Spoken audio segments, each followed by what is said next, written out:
الحمد للہ وکفا والصلاة والسلام علی عباده الذین اصطفى اما بعد فاعوذ باللہ من الشیطان الرجیم بسم اللہ الرحمن الرحیم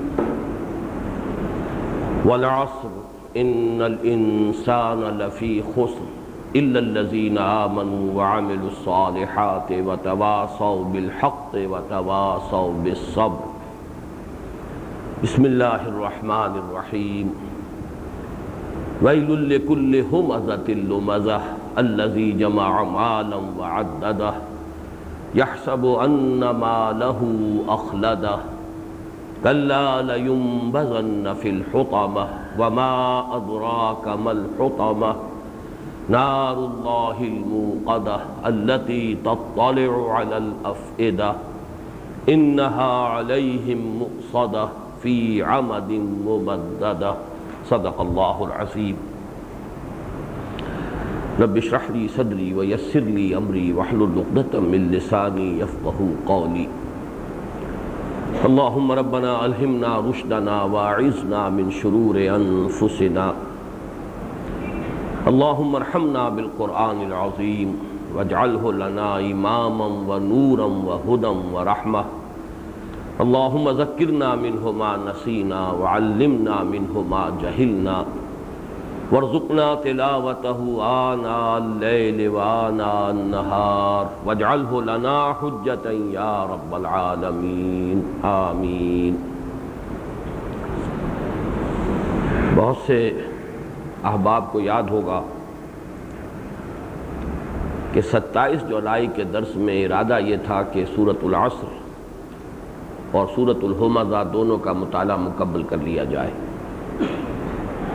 اور میں نے عرض بھی کیا تھا کہ چونکہ سورۃ العصر پر میں نے بے شمار مرتبہ درس دیا ہے، بہت سی کیسٹ ریکارڈنگز موجود ہیں، بہت مختصر بھی بہت مفصل بھی، پھر مطالعہ قرآن حکیم کا منتخب نصاب جس کا درس میں نے بارہا مکمل کیا، وہ بھی ایک اعتبار سے سورۃ العصر ہی کا درس ہے،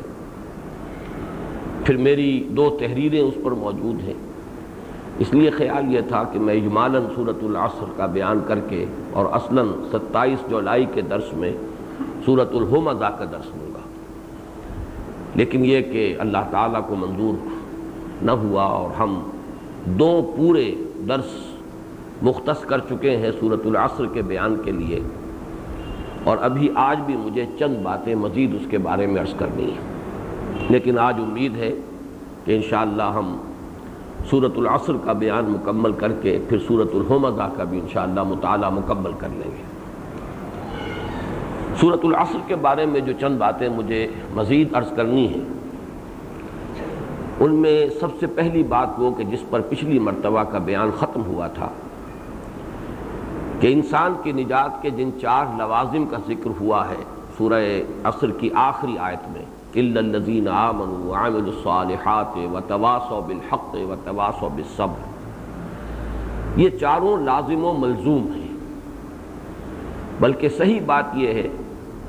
کہ اگر ایمان لائے تو اس کے یہ سارے نتائج از خود نکلیں گے، جیسے کہ آم کے درخت کی گٹھلی جو ہے، آم کی گٹھلی، اس میں پورا درخت موجود ہے، اگر گٹھلی صحیح ہے اور اسے زمین صحیح مل گئی جس میں کہ آپ نے اس گٹھلی کو دبایا ہے، تو اس سے وہ 2 پتے نکلیں گے، پھر اس کے بعد وہی بڑھ کر ایک تناور درخت بنے گا، اسی میں پھر آم کا جو پھل ہے وہ لگے گا۔ تو ہم کہہ سکتے ہیں کہ اس گٹھلی میں پورا درخت موجود ہے۔ اسی طرح محض ایمان میں بھی یہ سب کچھ موجود ہے، یہ ایمان ہی کے مضمرات ہیں کہ جن کو کھول دیا گیا ہے۔ عام طور پر صرف ایک لفظ کے حوالے سے کھولا جاتا ہے عمل صالح، لیکن یہاں اس کو مزید کھول دیا گیا۔ عمل ہی کے 2 اور پہلو ہیں، حق کا اعلان، حق کی تبلیغ، حق کی وصیت، پھر صبر، خود بھی کرنا، دوسروں کو بھی اس کی تلقین کرنا، جیسے کہ حضرت لقمان کی نصیحت میں جو انہوں نے اپنے بیٹے کو کی، بہت ہی پیاری آیت ہے، یا بنی اقم الصلاۃ وامر بالمعروف وانھ عن المنکر واصبر علی ما اصابک، اے میرے بچے نماز کو قائم رکھیو، نیکی کا حکم دیتا رہیو، بدی سے روکتا رہیو، اور پھر صبر کیجو اس پر جو تجھ پر آئے، اس لیے کہ یہ تواصی بالحق جو ہے یہ لازماً ایسی صورتحال اس سے پیدا ہوگی کہ جس میں انسان کے استقامت اور عزم اور حوصلے کا امتحان ہو جائے گا۔ اب اس میں جو مزید بات عرض کرنی ہے، جو کچھ اجمالاً پچھلی مرتبہ کر چکا ہوں، کہ یہ چاروں چیزیں اگر بڑھتی ہیں تو ان میں ایک توازن مطلوب ہے۔ ایمان کی مقدار اگر بڑھے گی، اسی درجے میں عمل صالح کے اندر بھی اور نکھار آنا چاہیے، اسی درجے میں نہی عن المنکر امر بالمعروف اس کے اندر بھی ترقی ہونی چاہیے، اسی درجے میں ثابت قدمی، اسی درجے میں صبر و مثابرت اس میں بھی اضافہ ہونا چاہیے۔ گویا کہ جیسے ہم گراف بنایا کرتے ہیں تو اس کی بیس لائن پر اگر آپ ایمان، اس کا لازمی نتیجہ عمل صالح، اس کا لازمی نتیجہ تواصی بالحق، اس کا لازمی نتیجہ تواصی بالصبر،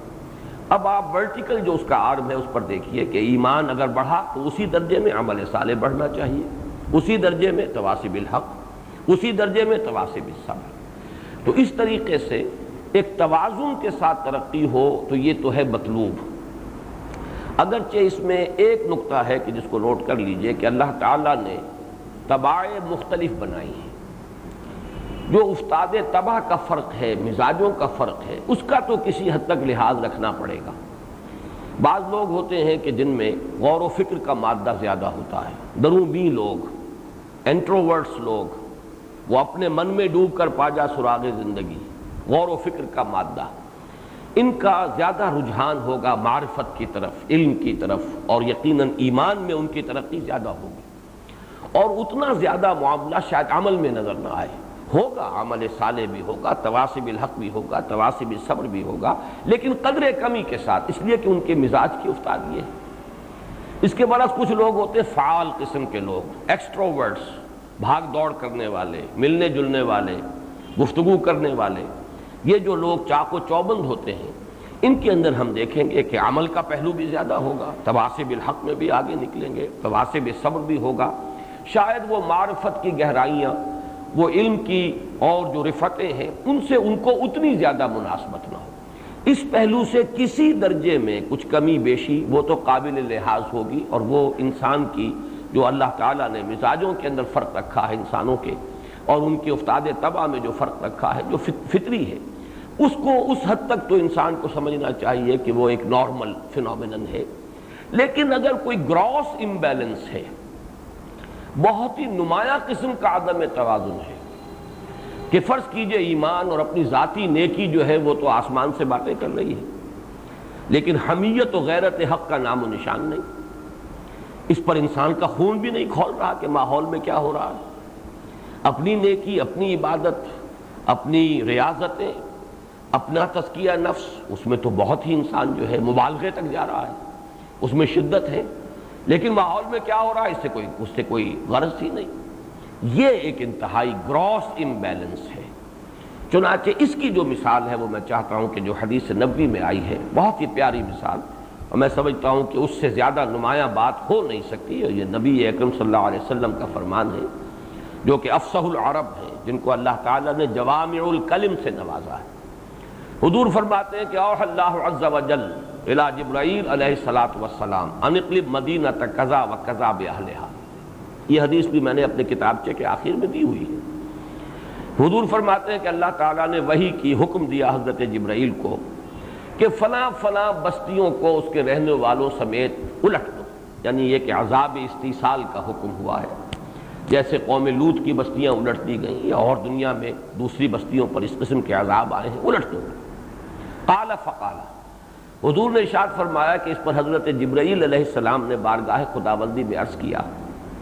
ان فیہا عبدک فلانا لم یعصک طرفۃ عین، پروردگار میں فلاں بستی کو الٹ دوں،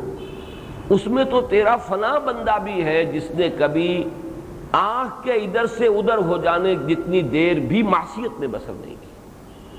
طرفۃ عین، نگاہ کا ادھر سے ادھر ہو جانا، ہمارے محاورے میں اس کے لیے لفظ ہوگا پلک جھپکنا، پلک جھپکنے جتنی دیر بھی اس نے معصیت میں بسر نہیں کی۔ اب آپ کسی شخص کی ذاتی نیکی کا تصور کیجئے، اس کی ذاتی نیکی، اس کا زہد، اس کا تقوی کس درجے کا ہے کہ حضرت جبرائیل علیہ السلام گواہی دے رہے ہیں، بارگاہ خداوندی میں گواہی دے رہے ہیں، وہاں مبالغے کا بھی کوئی امکان نہیں، جھوٹ تو خیر بہت دور کی بات ہے، جو بات ہے صحیح صحیح ہے، قال صوابا، اللہ کی جناب میں تو کوئی بھی غلط بات کہنے کی ضرورت ہی نہیں کرے گا۔ تو اللہ کی جناب میں حضرت جبرائیل کی گواہی ہے، لم یعصک طرفۃ عین، وہ تو اتنا نیک عابد اور زاہد بندہ ہے کہ اس نے پلک جھپکنے جتنی دیر بھی گناہ میں بسر نہیں کی۔ قال فقال، حضور نے ارشاد فرمایا کہ اس پر اللہ تعالیٰ نے فرمایا اقلبها علیہ وعلیہم، الٹ دو اس بستی کو، اس پر بھی اور ان سب پر بھی، بلکہ اس کو یوں بیان کیا جائے تو غلط نہ ہوگا کہ پہلے اس پر پھر دوسروں پر۔ یہ زیادہ بڑا مجرم ہے، کیوں؟ فَإِنَّ وَجْهَهُ لَمْ يَتَمَعَّرْ فِيَّ سَاعَةً قَطْ، اس لیے کہ اس شخص کا چہرہ کبھی تمتمایا نہیں میری حمیت کی وجہ سے، یعنی اس کے خون نے کبھی جوش نہیں مارا، اس کا خون کھولا نہیں۔ جیسے کہ آپ کو معلوم ہے کہ اگر کوئی آپ کو ماں کی گالی دے جائے، ظاہر بات ہے کہ کمزور سے کمزور انسان بھی اسے برداشت نہیں کرتا، بہت ہی کمزور ہوگا، کچھ نہ کر سکے گا، تب بھی وہ غصے میں کانپے گا، اپنے ہی آپ میں کانپے گا، اس کے چہرے کا رنگ بدل جائے گا۔ کم سے کم اتنی حمیت و غیرت تو ہو۔ اگر یہ جو حمیت اور غیرت ہے اللہ کے لیے، اس کے دین کے لیے اگر نہیں ہے تو اس کا مطلب ہے یہ زیادہ بڑا مجرم ہے، وہ تو غافل ہے، ان کی تو ہماری طرف توجہ ہی نہیں، وہ تو پڑے ہوئے ہیں جہاں جس وادی کے اندر بھی وہ منہ مار رہے ہیں، لیکن یہ اتنا نیک، اتنا عابد، اتنا زاہد، اتنا ہم سے لو لگانے والا، ہماری عبادت کے اندر اتنی جان کھپانے والا، اور اس کی بے حمیتی اور بے غیرتی کا اگر یہ عالم ہے تو یہ زیادہ بڑا مجرم ہے دوسروں سے۔ اقلبها علیہ وعلیہ، اب یہ ہے وہ گراس امبیلنس جسے میں کہہ رہا ہوں، انتہائی نمایاں عدم توازن۔ ایمان، ظاہر بات ہے ایمان ہے تبھی وہ ذاتی طور پر نیک ہے، اپنا تقوی اور اپنی عبادت اور ریاضت اور زہد جو ہے وہ بغیر ایمان کے تو نہیں ہے، لیکن بات وہاں رک گئی۔ وَتَوَاصَوْا بِالْحَقِّ وَتَوَاصَوْا بِالصَّبْرِ، اس کی طرف پیش قدمی نہیں ہوئی۔ اس کے بالکل برعکس اس دور میں ایک نقشہ نظر آتا ہے۔ میں سمجھتا ہوں کہ اس صدی سے پہلے تو شاید یہ پہلا امبیلنس زیادہ تھا، اس لیے کہ ہمارے ہاں خانقاہی نظام، تزکیے کا، تربیت کا، تصوف کا نظام، اس کا بڑا چرچا تھا، لوگ اپنے ذاتی عبادت گزاری میں، تزکیہ نفس میں، زہد میں کافی کچھ دلچسپی رکھنے والے لوگ تھے، لیکن یہ کہ آج کا معاملہ جو ہے کچھ برعکس ہے۔ یہ صدی وہ ہے جس میں اسلام کے نام پر تحریکیں اٹھی۔ سب سے پہلے تو یہ کہ خاص طور پر ہم اپنے حالات میں دیکھیں کہ تحریک آزادی، تحریک پاکستان، نعرے لگ رہے ہیں، پاکستان کا مطلب کیا، لا الہ الا اللہ، اور لگانے والے کون ہیں؟ جن کا دین سے کوئی سروکار، اپنا عمل زیرو۔ یہ صورتحال جو ہے اسی کا نتیجہ آج ہم دیکھ رہے ہیں کہ 45 برس ہو گئے قمری حساب سے، بلکہ 45 برس ہو گئے، لیکن وہ پاکستان تو قائم ہوا لیکن وہاں اسلام تو نہیں آیا۔ اس لیے نہیں آیا کہ وہ گراس امبیلنس، اسلام کا نعرہ ہے، اسلام کے جلوس ہے، اسلام کے لیے لوگوں نے جانیں بھی دی ہیں، لیکن یہ کہ خود اپنا ایمان اور عمل صالح کا کھاتا جو ہے اور اس کا کھانا جو ہے خالی پڑا۔ یہی چیز اس کے بعد جو ہوئی ہے نظام مصطفیٰ کی تحریک میں، یوں سمجھیے 30 برس کے بعد تاریخ نے اپنے آپ کو پھر دہرایا۔ نظام مصطفیٰ کی تحریک ہے اور چل رہی ہے اور نعرے لگ رہے ہیں اور لوگوں نے گولیاں کھائی ہیں، جانیں دی ہیں، لیکن چونکہ وہ اپنا ایمان اور عمل صالح والا خانہ جو ہے خالی، نماز نہیں پڑھتے، لیکن یہ کہ اسلام کے نام پر جان قربان کرنے کے لیے تیار ہیں، ختم نبوت کے لیے جانیں دی ہیں لوگوں نے، اور میں نے بارہا کہا کہ میں نے اپنی آنکھوں سے دیکھا کہ اپنے گریبان کھول کر نوجوانوں نے گولیاں کھائی، لیکن یہ کہ ان کا کوئی تعلق دین کے ساتھ عملی نہیں تھا، بس ایک جذباتی رو تھی جس کے اندر کہ وہ بہرحال ناموس رسالت کے نام پر مسلمان جو ہے وہ گردن کٹا دیتا ہے۔ یہ دوسرا گراس امبیلنس ہے۔ تو میں نے آج جو نقطہ واضح کیا اسے سمجھ لیجئے کہ ایک کسی حد تک کوئی کمی بیشی، کسی معاملے میں زیادہ، کسی میں قدرے کم،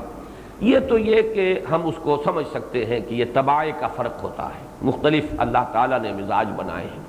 لیکن اس طرح کا عدم توازن، اتنا گراس امبیلنس اگر ہے تو ہم اپنی میڈیکل ٹرمینالوجی میں کہیں گے کہ یہ پیتھولوجی ہے، یہ پھر مرض کی علامت ہے، کہیں نہ کہیں کوئی گڑبڑ ہے۔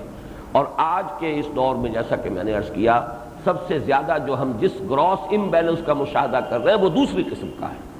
جبکہ اس سے پہلے وہ پہلی قسم کا جو تھا وہ زیادہ تھا۔ آج بھی ایک بہت بڑی تحریک ہے، فضائل کی دعوت ان کے ہاں بہت ہی شدت کے ساتھ ہے، اتباع سنت جو ہے اس کے لیے باریک سے باریک چیزوں پر پورا اہتمام ہے، اس کے لیے غور و فکر ہے، تلقین ہے، کھانا کیسے کھاتے ہیں بیٹھ کر، اس کے کیا آداب ہیں، اس کی کیا سنتیں ہیں، چلنا کس طریقے سے چاہیے، جوتا کیسے پہننا چاہیے، مسواک کیسے کرنی چاہیے، لیکن نہی عن المنکر، خون کا کھولنا، یہ دیکھ کر کہ کیا ہو رہا ہے ماحول میں، معلوم ہوتا ہے کہ یہ دروازہ انہوں نے اپنے اوپر بند کیا ہوا ہے۔ تو دونوں قسم کے گراس امبیلنس آج ہمارے معاشرے میں موجود ہیں، اور جب تک یہ رفع نہیں ہوگا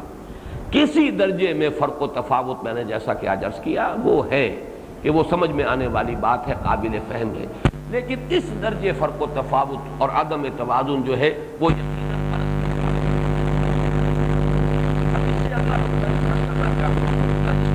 ایک پہلو بیان ہو گیا تھا خاص طور پر مولانا فراہی اور وہ یہ کہ تواصی بالحق اور تواصی بالصبر کی بلند ترین منزل کیا ہے؟ قیام نظام خلافت۔ اسی کو آج ہم کہتے ہیں کہ یہ غلبہ دین حق، اسلامی ریاست کا قیام، دین کا غلبہ، تکبیر رب، کہ وہ نظام قائم ہو جائے کہ جس میں اللہ کی حاکمیت مسلم ہو، شریعت کی بالا دستی ہر شے کے اوپر وہ مانی گئی ہو، اور یہ کہ اس میں اللہ کا دین اپنی تمام تفاصیل کے ساتھ، اصول اور فروع کے ساتھ نافذ کر دیا جائے۔ وہ سسٹم آف سوشل جسٹس بھی جو اللہ نے عطا فرمایا اپنے رسول کے ذریعے، اور جس کا عملی نمونہ دنیا نے دیکھا خلافت راشدہ میں، اور وہ قانون شریعت بھی کہ جو اللہ نے عطا فرمایا، جس کے لیے بنیادی جو سورسز ہیں وہ کتاب و سنت ہے، اس کے بعد اجماع ہے، قیاس ہے۔ یہ جو معاملہ ہے یہ تواصی بالحق اور تواصی بالصبر کی آخری منزل ہے، بلند ترین منزل ہے، اور اس کی صحیح نشاندہی کی ہے مولانا فراہی نے، حالانکہ بات بڑی دور کی لگتی ہے کہ سورۃ العصر کی تفسیر میں وہ باقاعدہ ایک فصل کا عنوان بناتے ہیں کہ اس سورہ مبارکہ سے ثابت ہوتا ہے کہ خلافت کا نظام قائم کرنا مسلمانوں پر واجب ہے، اور اس کو اس حد تک آگے لے گئے ہیں کہ چونکہ اس کے لیے اطاعت امیر ضروری ہے، لہذا اطاعت امیر کا نظام قائم کرنا بھی ضروری ہے۔ یہ بہت صحیح بات ہے جو انہوں نے کہی ہے، لیکن اس کے ساتھ ہی میں چاہتا ہوں کہ دوسری طرف بھی آپ دیکھ لیں کہ وہ جو ایمان ہے اس کی بلند ترین منزل کیا ہے۔ اس کو ایک تو ہم اس سے پہلے پڑھ چکے ہیں، جو حدیث جبرائیل کے حوالے سے متعدد مرتبہ اس کا حوالہ آیا ہے، ایمان کی وہ شدت، وہ بلندی، جیسا کہ احسان کی وضاحت کرتے ہوئے حضور نے فرمایا ان تعبد اللہ کأنک تراہ، اس درجے ایمان اور یقین کی کیفیت ہو جائے کہ گویا کہ انسان اللہ کو اپنی آنکھوں سے دیکھ رہا ہے۔ جو سورہ تکاثر جو سورۃ العصر سے پہلے ہے، جس سے حق الیقین کے حوالے سے میں نے بیان کیا، وہاں عین الیقین ہے، علم الیقین، عین الیقین، لیکن یہ کہ حق الیقین وہ ہے یقین کی وہ کیفیت، چاہے وہ علم کے ذریعے سے حاصل ہو، منطق کے ذریعے سے، قیاس کے ذریعے سے، آثار کے علم کے ذریعے سے، چاہے وہ آنکھوں سے دیکھ کر کسی شے کو حاصل ہو، وہ یقین کی کیفیت کانک تراہ فإن لم تکن تراہ فإنہ یراک۔ اور اس کے لیے مختلف روایات میں الفاظ مختلف آئے ہیں، ان تعبد اللہ کانک تراہ، ان تعمل للہ کانک تراہ، ان تخشى اللہ کانک تراہ۔ تو اس طرح اللہ سے ڈرے جیسے کہ تو اللہ کو دیکھ رہا ہے، اللہ کی بندگی ایسے کرے جیسے کہ تو اللہ کو دیکھ رہا ہے، اللہ کے لیے ایسے جد و جہد کرے، دوڑ کرے، سعی و جہد کرے جیسے کہ تو اللہ کو دیکھ رہا ہے۔ تو یہ گویا کہ ایمان کی بلند ترین منزل، در حقیقت احسان کیا ہے؟ ایمان ہی کی بلند ترین منزل ہے، اور اسی کی تعبیر ہمارے اس منتخب نصاب میں جو پہلا حصہ اس کا ہے، جس کا پہلا درس سورۃ العصر ہے، اور اس پہلے حصے کا آخری درس ہے سورہ حامیم السجدہ کی آیات 30 تا 36، ان میں جو آیا ہے ان الذین قالوا ربنا اللہ ثم استقاموا، یقیناً جن لوگوں نے کہا ہمارا رب اللہ ہے پھر اس پر جم گئے۔ انسان کا اللہ کی ربوبیت پر جم جانا، دل ٹھک جانا، گویا کہ وہ اسباب و وسائل سے اگرچہ ان اسباب و وسائل کو استعمال کرے گا لیکن اس کا تکیہ ان پر نہیں ہوگا، بھروسہ اسباب و وسائل پر نہیں ہوگا۔ وہ یہ جانے گا کہ میرے لیے چاہے اسباب و وسائل ہے اس دنیا کے اندر، عالم اسباب میں مجھے جینا ہے، اعدوا لہم ما استطعتم، اپنی امکانی حد تک ان وسائل کو جمع بھی کرنا ہے، حاصل کرنا ہے، استعمال کرنا ہے، لیکن تکیہ اور بھروسہ ان پر نہ ہو، صرف اللہ کی ذات پر۔ وہ ہے میرا پالنہار، وہ ہے میرا پروردگار، وہ ہے میرا رازق، وہ ہے میرا محافظ، وہ ہے میرا پرووائڈر۔ ان الذین قالوا ربنا اللہ ثم استقاموا تتنزل علیہم الملائکۃ الا تخافوا ولا تحزنوا وابشروا بالجنۃ التی کنتم توعدون۔ ایک نقطہ جو اور عرض کرنا ہے سورۃ العصر کے بارے میں وہ یہ ہے کہ میرے نزدیک سورۃ العصر قرآن مجید کے مضامین کا ایک بہت ہی جامع انڈیکس ہے، اس لیے کہ قرآن مجید کے کل مضامین کو میں 5 حصوں میں تقسیم کرتا ہوں۔ اور اس کے لیے ذرا ایک بات عرض کر رہا ہوں، اس سے پہلے بھی مختلف مواقع پر میں نے تذکرہ کیا ہے۔ شاہ ولی اللہ دہلوی رحمۃ اللہ علیہ نے ایک مختصر سا رسالہ ہے ان کا الفاظ الکبیر فی اصول التفسیر، تفسیر قرآن کے اصولوں کو معین کرنے کے لیے ایک بہت جامع تحریر ہے۔ اس میں شاہ صاحب نے قرآن مجید کے مضامین کو 5 عنوانات کے تحت تقسیم کیا ہے۔ اتفاق کی بات یہ ہے کہ میں بھی سورۃ العصر کے حوالے سے 5 ہی عنوانات قائم کر رہا ہوں، لیکن میرے عنوانات میں اگرچہ جسارت کی بات ہے کہ میں شاہ صاحب شاہ ولی اللہ دہلوی رحمۃ اللہ علیہ کی رائے کے مقابلے میں ایک رائے پیش کرنے کی جسارت کر رہا ہوں، لیکن یہ مجھے ہمت اس لیے ہو گئی ہے کہ میں نے اپنی اس رائے کو بیس کیا ہے سورۃ العصر پر۔ شاہ ولی اللہ رحمۃ اللہ علیہ فرماتے ہیں کہ قرآن مجید کے 5 مضامین کیا ہیں؟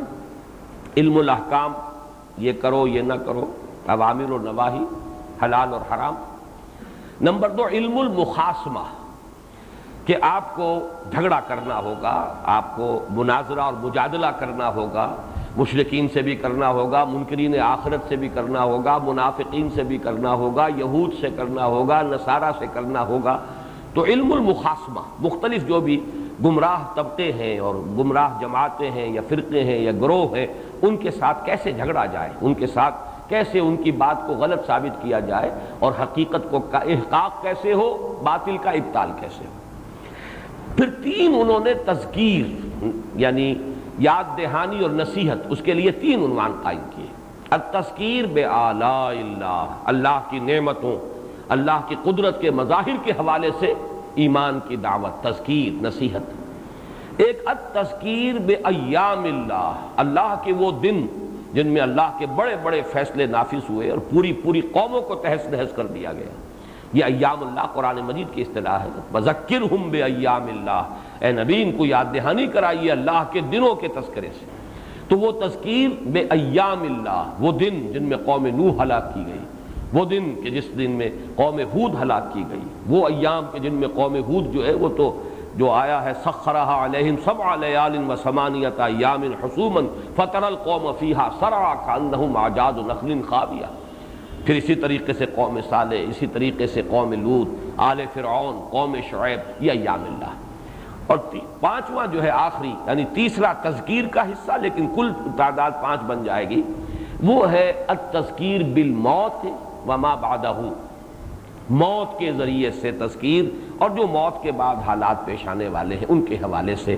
تو یہ حسن اتفاق ہے کہ 5 عنوانات میں قرآن مجید کے جملہ مضامین کو سمیٹا ہے شاہ ولی اللہ دہلوی رحمۃ اللہ علیہ نے الفاظ الکبیر میں۔ میرے نزدیک میں بڑی یعنی معذرت کے ساتھ عرض کر رہا ہوں، لیکن جرأت ہو گئی ہے،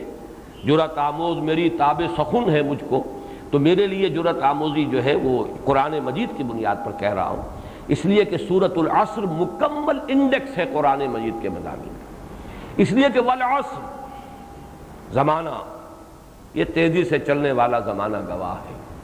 قرآن مجید میں جتنے اقوام کے حالات آئے، جتنے انبیاء کرام کے قصص بیان کیے گئے،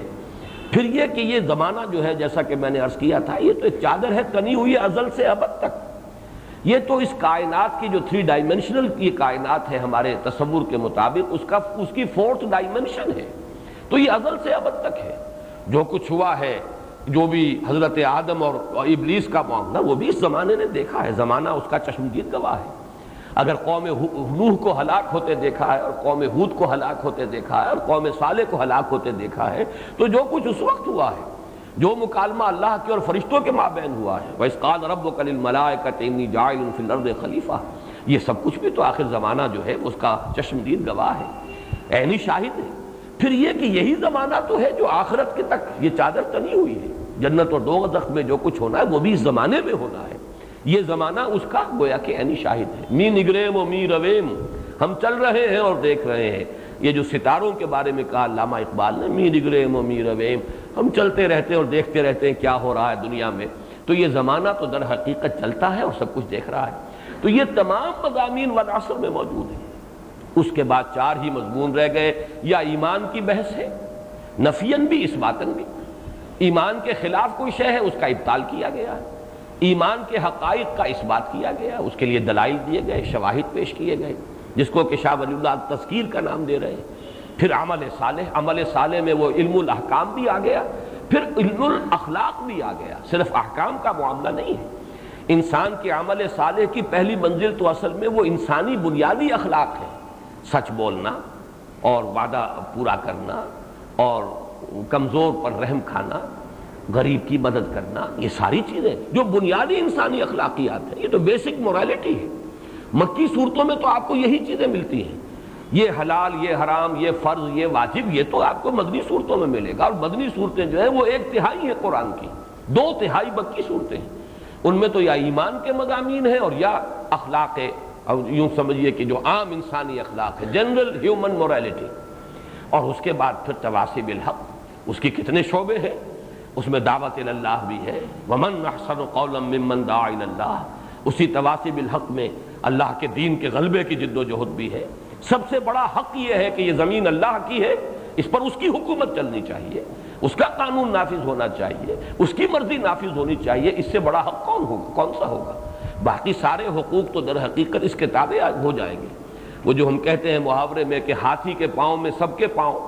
اسی طریقے سے سمجھیے اس حق میں سارے حقوق آ گئے۔ تواصی بالحق کی بلند ترین منزل کیا ہوگی؟ اللہ کا دین نافذ کرنے کی جد و جہد، جس کو میں ابھی عرض کر چکا ہوں مولانا فراہی کے حوالے سے کہ وجوب قیام نظام خلافت، نظام خلافت کے قیام کا واجب ہونا۔ پھر تواصی بالصبر، اب جنگ میں صبر کرو۔ سورہ جو مدنی صورتوں میں خاص طور پر اس صبر کا تذکرہ بہت زیادہ، اس لیے کہ امتحانات شدید تر جو ہے وہ مکی دور میں ہوئے ہیں، جبکہ جان ہتھیلی پر رکھ کر آنا پڑا میدان میں، گھر بار چھوڑو۔ تو گویا کہ قرآن مجید کے جملہ مضامین کو اگر آپ ایک اس کا انڈیکس بنانا چاہیں تو سورۃ العصر ان کا جامع ترین انڈیکس ہے۔ تمام تاریخی واقعات، ازل اور ابد کے احوال، یہ والعصر۔ پھر ایمان، عمل صالح میں حقوق العباد بھی ہے، حقوق اللہ بھی ہے، بنیادی اخلاقیات بھی ہیں، شریعت کے احکام بھی ہیں، اوامر بھی ہیں، نواہی بھی ہیں۔ تواصی بالحق میں چھوٹی سی چھوٹی بات، چھوٹا سا چھوٹا حق، اس کا بھی اعلان اور اعتراف، اور بڑے سے بڑا حق، اس کا بھی اعلان اور اس کے لیے جان ہتھیلی پر رکھ کر میدان میں آ جانا، اور تواصی بالصبر۔ یہی 5 مضامین ہیں در حقیقت قرآن حکیم کے۔ اسی لیے میں نے عرض کیا تھا کہ یہ سورہ مبارکہ آم کی گٹھلی کے مانند ہے جس میں پورا آم کا درخت موجود ہے۔ یہی وجہ ہے کہ میں واقعتاً پوری طرح قائل ہوں امام شافعی رحمۃ اللہ علیہ کے ان دونوں اقوال کا جنہیں میں نے کوٹ کیا ہے اپنے اس کتابچے میں بھی، اور میں چاہتا ہوں کہ ہمارے ساتھیوں کو یہ عبارتیں حفظ ہو جائیں۔ لَوْ لَمْ يُنَزَّلْ مِنَ الْقُرْآنِ سِوَاهَا لَكَفَتِ النَّاسِ، اگر قرآن میں سوائے اس ایک سورت کے اور کچھ نازل نہ ہوتا تو یہ لوگوں کے لیے کافی تھی۔ لَوْ تَدَبَّرَ النَّاسُ هَٰذِهِ السُّورَةَ لَوَسِعَتْهُمْ،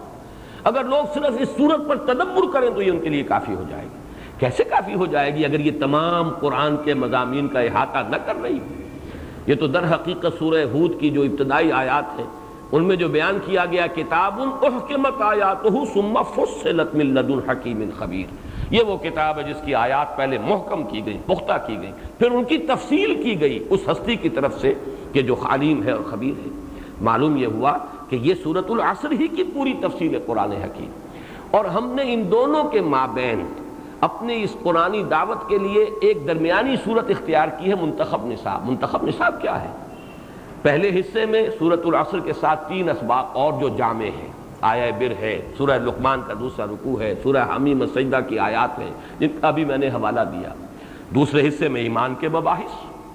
تیسرے حصے میں عمل صالح کے مباحث، انفرادی سے لے کر اجتماعی، ملی زندگی، سیاسی زندگی تک، معاشرتی زندگی، انفرادی زندگی، انفرادی اخلاق، معاشرتی تعلیمات، یہ سب کی سب، اور پھر ملی سطح پر پھر تواصی بالحق ہے، اس میں جہاد فی سبیل اللہ، اعلاء کلمت اللہ کے لیے، اللہ کے دین کے غلبے کے لیے جد و جہد، پھر تواصی بالصبر ہے۔ یہ 4 حصے درمیان میں آخر میں ہم نے ایک حصہ پھر ایڈ کر دیا ہے۔ پھر یہ ساری بحث کو پھر سمیٹ لیا جائے، وہ سورہ حکیم ہے۔ واقعہ یہ ہے کہ جامع ترین صورت بنتی ہے قرآن حکیم کی، خاص طور پر مسلمانوں سے، امت مسلمہ سے خطاب کرتی ہے۔ تو یہ در حقیقت وہی سورۃ العصر کی ایک اس کی تفصیل، یہ منتخب نصاب ہے، اسی کی مزید تفصیل، اس لیے کہ وہ تقریباً 2 سوا 2 پارے بنیں گے۔ اس کے بعد اسی کو آپ اور پھیلائیے تو الحمدللہ کہ وہ پورے قرآن مجید کے مضامین کا اس میں احاطہ ہو جاتا ہے۔ اب آخری بات سورہ ہمزہ شروع کرنے سے قبل یہ ہے کہ سورۃ العصر اور سورۃ الہمزہ کا جو ربط ہے اس کو سمجھ لیجئے۔ ویسے مجھے اختتام پر انشاءاللہ یہ جو 6 سورتیں ہم نے پڑھی ہیں جن میں انذار کا رنگ بہت گہرا ہے اور ان پر انذار کا مضمون قرآن حکیم میں ختم ہو رہا ہے، میں یہ ابھی بعد میں عرض کروں گا اختتام پر۔ اس وقت صرف یہ کہ سورۃ العصر اور سورۃ الہمزہ ان کے مابین ربط کیا ہے۔ سورۃ العصر کو اگر انسان اس میں بتائے ہوئے راستے کو اختیار نہیں کرتا تو کیا ہوگا؟ ایک راستہ ہے ایمان، عمل صالح، تواصی بالحق، تواصی بالصبر۔ اگر انسان اس راستے پر نہیں چلتا تو لا محالہ اس کے 2 نتیجے نکلیں گے۔ دنیا میں اخلاقی پستی، دنات، کم ظرفی، ہر اعتبار سے اخلاقی طور پر انسان کا پستی میں مبتلا ہو جانا، اور ایک ہی شے رہ جائے گی پھر اس کی بھاگ دوڑ کا اصل ہدف کیا ہوگا؟ دولت جمع کرنا۔ آخر انسان میں اللہ نے توانائیاں رکھی ہیں، قوتیں رکھی ہیں۔ کوئی اگر بلند تر نصب العین سامنے نہیں ہے، کوئی اعلیٰ نصب العین نہیں، کوئی ہائر آئیڈیل نہیں، کوئی آدرش نہیں، تو کیا ہوگا؟ پھر تو انسان کی ساری توانائیاں، ساری صلاحیتیں، ساری قوتیں، ساری بھاگ دوڑ کس پر ہوگی؟ پیسہ کماؤ اور جمع کرو۔ یہ ہے نتیجہ جو انسان کا اس دنیا میں نکلے گا اگر اس راستے کو اختیار نہیں کر رہا۔ الا الذین آمنوا وعملوا الصالحات وتواصوا بالحق وتواصوا بالصبر۔ ذہین انسان ہے، اس کی ذہانت صرف ہوگی زیادہ سے زیادہ کمانے میں اور جمع کرنے میں اور جوڑنے میں۔ محنتی انسان ہے، اس کی محنت صرف ہوگی اسی کام کے لیے۔ پھر یہ کہ اس میں انسان اخلاقی اعتبار سے تمام اصولوں کو پامال کر جائے گا، اس کی اخلاقی دنات جو ہے وہ انتہا کو پہنچ جائے گی۔ 2 ہی راستے ہیں، یا وہ راستہ اختیار کرو، ورنہ یہ کہ اسفل سافلین کے اندر تو تم ہو ہی، اسی میں پڑے رہو گے۔ لقد خلقنا الانسان فی احسن تقویم ثم رددناہ اسفل سافلین۔ گویا کہ اسفل سافلین کی جامع ترین تعبیر ہے ان 2 آیات میں، ویل لکل ہمزۃ لمزہ الذی جمع مالا وعددہ یحسب ان مالہ اخلدہ۔ یہ 3 آیات اصل میں اسفل سافلین کی وضاحت پر مشتمل ہے۔ آخرت میں کیا ہوگا؟ کلا لینبذن فی الحطمہ وما ادراک ما الحطمہ۔ یہ دوسرا اس کا اخروی انجام ہے۔ تو گویا کہ سورۃ العصر اور اس سورت کے مابین ربط یہ ہے کہ یا چنا کن یا چنی، یا تو ادھر چلو ایمان، عمل صالح، تواصی بالحق، تواصی بالصبر، ورنہ تمہارے لیے ایک ہی راستہ ہے، اخلاقی دنات اور پستی، مال کی محبت اور اسی کے لیے اپنی توانائیاں اور صلاحیتوں کو کھپا دینا، اور آخرت میں اس حطمہ میں جھونک دیا جانا جس کی کہ شان بیان ہوئی ہے، نار اللہ الموقدۃ التی تطلع علی الافئدہ۔ اب اس کے بعد آئیے ہم سورہ ہمزہ کا مطالعہ شروع کرتے ہیں۔ ویل لکل ہمزۃ لمزہ، ویل کا لفظ پہلے بھی آیا ہے اور ایک سورہ مبارکہ بھی اس لفظ سے پہلے شروع ہوئی ہے آخری پارے ہی میں، ویل للمطففین الذین اذا اکتالوا علی الناس یستوفون وَإِذَا قَالُوهُمْ أَوْ وَزَنُوهُمْ يُخْسِرُونَ۔ اور یہ نوٹ کر لیجئے کہ مشابہت یہ ہے کہ وہاں بھی انسان کی ایک اخلاقی پستی جو ہے اسی کا ذکر ہے۔ یہ ڈنڈی مارنا حقیر سی شے، آخر کوئی شخص تول رہا ہے سیر بھر ڈنڈی مارے گا، کتنا اس کے اندر 2 تولے 4 تولے کا نقصان کر دے گا، اتنا ہی ہے نا۔ لیکن اس 2 تولے 3 تولے 4 تولے میں اس نے اپنا ایمان بیچ دیا، اس سے زیادہ دنات کوئی ہوگی؟ اگر ناپ رہا ہے 1 سیر دودھ اس کو دینا تھا، 1 سیر نہیں دیا، 15 چھٹانک دے دیا، 15.5 دے دیا، یہ آدھی چھٹانک یا 1 چھٹانک میں اس نے اپنا ایمان بیچ دیا، ثابت کر دیا کہ اس کے اندر ایمان نہیں ہے، یقین نہیں ہے۔ اسے اس بات کا یقین نہیں کہ کوئی دیکھنے والی آنکھ دیکھ رہی ہے، اسے اس بات کا یقین نہیں کہ کہیں جا کر جواب دہی کرنی ہے۔ وَيْلٌ لِّلْمُطَفِّفِينَ الَّذِينَ إِذَا اكْتَالُوا عَلَى النَّاسِ يَسْتَوْفُونَ وَإِذَا كَالُوهُمْ أَوْ وَزَنُوهُمْ يُخْسِرُونَ أَلَا يَظُنُّ أُولَٰئِكَ أَنَّهُمْ مَبْعُوثُونَ لِيَوْمٍ عَظِيمٍ يَوْمَ يَقُومُ النَّاسُ لِرَبِّ الْعَالَمِينَ۔ وہی انداز یہاں ہے، وَيْلٌ لِّكُلِّ ہُمَزَةٍ لُمَزَةٍ۔ لفظ ویل کے بارے میں جو حضرات نوٹ کرتے نوٹ کر لیں، قرآن مجید میں کل 27 مرتبہ آیا ہے یہ، جن میں سے 10 مرتبہ ترجیعی آیت جو ہے سورہ مرسلات کی، ویل یومئذ للمکذبین، ویل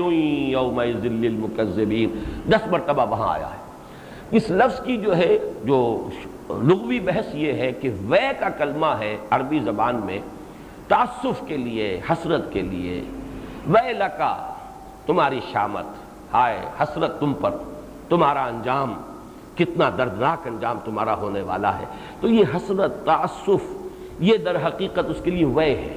وے کاننا، یہ قرآن مجید میں آیا ہے کہ وہ جو قارون کا معاملہ تھا سورہ قصص کے آخر میں آیا ہے کہ جس روز وہ اپنی پوری شان و شوکت کے ساتھ نکلا جلوس لے کر، تو بنی اسرائیل کے بہت سے لوگوں نے کہا کاش کہ ہمیں بھی ایسا ہی کچھ ہوتا، ایسی ہی دولت ہمیں ملی ہوتی، یہ عزت، یہ وجاہت. لیکن یہ کہ اس کے بعد جب وہ ہلاک ہوا ہے تو وَإِ كَانَ، اس کے بعد انہوں نے کہا کہ ہائے ہلاکت اس پر، اللہ کا فضل ہوا ہم پر کہ ہمیں اللہ نے ان چیزوں سے نہیں نوازا، ورنہ آج ہم بھی دسے ہوتے. اسی طرح یہ لفظ آیا ہے سورہ احقاف میں وَيْلَكَ آمن. تقابل کیا گیا ہے. ایک تو وہ نوجوان ہے کہ جب وہ اپنی عمر کی پختگی کو پہنچتا ہے، حتیٰ اذا بلغ شدہ وبلغ 40 سنة قال رب اوزعنی ان اشکر نعمتک التی انعمت علی وعلی والدی وان اعمل صالحا ترضاہ. ایک تو وہ ہے کیفیت، اور ایک وہ ہے کہ جو کہتا ہے اپنی جوانی کو پہنچ کر اپنے مسلمان اور مومن والدین سے، یہ کیا آپ نے ڈھکوسلے اللہ آخرت، یہ حلال حرام کی کیا آپ نے بنا رکھی ہیں، میں تو ان میں سے کسی چیز کو نہیں مانتا. تو وہ پھر اب اللہ سے استغاثہ کرتے ہیں والدین، ویلک آمن، ہائے تیری شامت ایمان لا، کدھر جا رہا ہے. تو یہ وے کا کلمہ جو ہے یہ آتا ہے اصل میں تعسف، حسرت، کسی کی شامت پر انسان کو جو دکھ ہوتا ہے، شامت اعمال جو نظر آ رہی ہے. تو یہ وے لکا، اس کا مخفف ہو گیا ویل. وے لکا، اس میں سے کاف جو ہے یہ نکل گیا ہے تو ویل کا لفظ بنا ہے. یہ اس کی جو ہے اس کی لغوی شرح. باقی یہ کہ اس کا یہ بھی بیان کیا گیا ہے کہ یہ ویل جو ہے یہ جہنم کی ایک ایسی وادی ہے جس کا عذاب شدید ترین ہے، جس سے کہ خود جہنم پناہ مانتی ہے. بہرحال یہ بھی ہو سکتا ہے، لیکن جہاں تک لفظ کا تعلق ہے وہ تو الاعتبار لعموم اللفظ والی بات جو ہے تو اس کا یہی ہے کہ تباہی، ہلاکت، بربادی، افسوس، شامت. ویل لکل ہمزۃ لمزہ، ہلاکت ہے، بربادی ہے، تباہی ہے ہر ہومزہ اور لومزہ کے لیے. پہلے تو یہ نوٹ کیجئے کہ ہومزہ، لومزہ اور اگلا ایک اور لفظ آ رہا ہے حطمہ، یہ ایک ہی وزن پر ہے فعلہ. یہ فعلہ کا وزن جو آتا ہے عربی زبان میں یہ مبالغے کا صیغہ ہے جس میں کثرت کا ایک انداز ہے، کثرت سے کوئی کام کرنے والا جس کی کہ عادت ثانیہ بن جائے. ایک یہ ہے کہ کوئی کام برا کام ہے، کبھی آپ سے ہو گیا، کبھی غفلت میں، نادانی میں،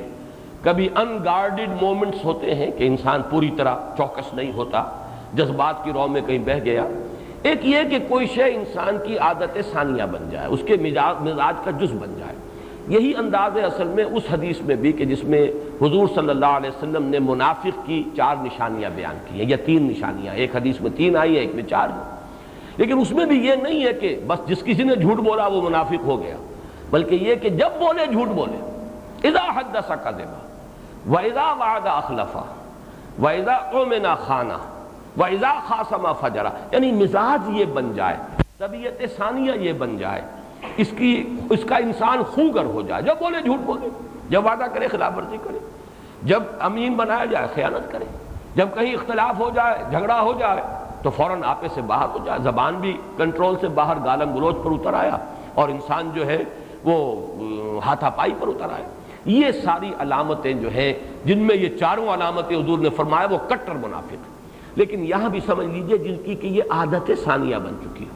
کبھی کسی سے کوئی وعدہ خلافی ہو گئی، کوئی سبب ہو گیا، کوئی ایسی غفلت ہو گئی، وہ بات نہیں. اسی طرح ہو مزہ لو مزہ، یہ فعلا کے وزن پر کثرت کے ساتھ جن کے اندر یہ 2 چیزیں پائی جائیں.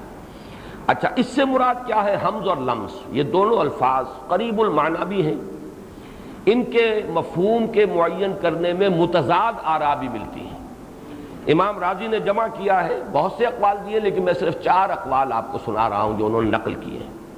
حضرت ابن عباس رضی اللہ تعالیٰ عنہما سے ایک روایت یہ ہے کہ حمز کے معنی ہے کسی کی غیر موجودگی میں اس کی برائی بیان کرنا، یعنی غیبت. اور لمز کے معنی ہے رو در رو عیب چینی کرنا، کسی کی عزت پر حملہ کرنا. حمز کا جو اصل مادہ ہے اس کا مفہوم ہے کسر، توڑنا، کسی کی عزت کو توڑنا، مجروح کرنا، کسی کی عزت پر حملہ کرنا، یہ ہے اصل میں اس لفظ کا جو اصل مفہوم لغوی ہے۔ لیکن یہ کہ حمز وہ ہے کہ جو غیبت، کسی کی غیر موجودگی میں آپ نے اس کی عزت پر حملہ کر دیا، اور لمز یہ ہے کہ روح در روح، آنکھوں میں آنکھیں ڈال کر آپ نے اس کی کوئی عیب چینی کی ہے یا کوئی حرف گیری کی ہے یا اس کی کہیں جو ہے کسی طرح سے ایسی بات۔ ابو زید کا کہنا یہ ہے کہ حمز کہتے ہیں ہاتھ سے اشارہ کر کے اور کسی، جبکہ لمز ہے زبان سے علانیہ طور پر کسی کی برائی بیان کرنا۔ ابو العالیہ کا قول نقل کیا امام راضی نے کہ حمز ہے روح در روح، اب یہ برعکس ہے، یہ جو ابن عباس رضی اللہ تعالیٰ عنہما کی جو بات نقل ہوئی اس کے برعکس کہ حمز ہے روح در روح کسی کی برائی کرنا، اور لمز ہے پیٹھ پیچھے کسی کی برائی کرنا۔ ایک اور رائے دی ہے کہ ایک ہے جہرن، بلند آواز سے کسی کی برائی کرنا، یہ ہے حمز، اور سرن، خفیہ طور پر کسی کی برائی کرنا اور کسی کی عزت پر حملہ کرنا، کسی کی ناموس پر حملہ آور ہونا، یہ گویا کہ یہ ساری چیزیں جمع کر کے بڑا پیارا جملہ امام راضی کا میں آپ کو سنا رہا ہوں۔ فَاعْلَمْ أَنَّ جَمِيعَ هَذِهِ الْوُجُوهُ مُتَقَارِبَةً رَاجِعَةً إِلَىٰ أَصْلٍ وَاحِدٍ وَهُوَ الطَّعْنُ وَإِظْهَارُ الْعَيْبِ۔ یہ ساری آراء میں نے تو صرف 4 سنائی ہیں آپ کو، اور بھی انہوں نے نقل کی ہے، لیکن یہ تمام چیزیں وہ کہتے ہیں جمع ہوتی ہیں ایک بات، اور وہ ایک بات کیا ہے؟ لوگوں کی عزت پر حملہ آور ہونا طعن کی صورت میں اور ان کے کسی عیب کو ظاہر کرنا، یہ لوگوں کی عزت پر حملہ آور ہونا، ان کی عزت کو توڑنا پھوڑنا، قسم جو ہے اس کا لفظ میں نے مفہوم بیان کیا ہے۔ اور پھر اس میں 5 صورتیں بیان کی ہیں۔ ایک تو یہ کہ یہ کام جان بوجھ کر بھی ہوتا ہے اور ایسے ہی بے جانے بوجھے غیر ارادی طور پر۔ جان بوجھ کر کیوں کرتا ہے آدمی کسی کی عزت پر حملہ؟ اس میں حسد،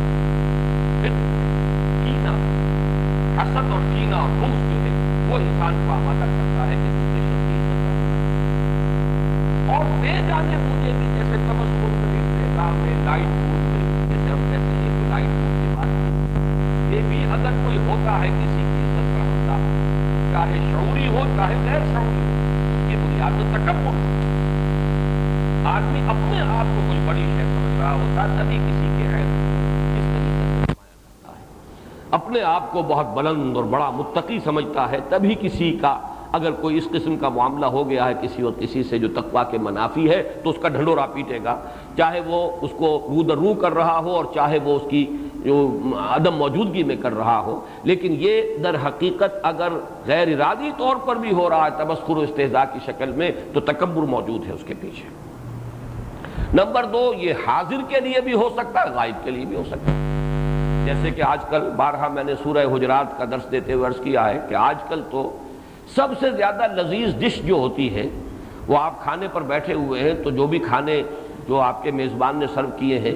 ان سب سے زیادہ لذیذ ڈش جو ہوتی ہے وہ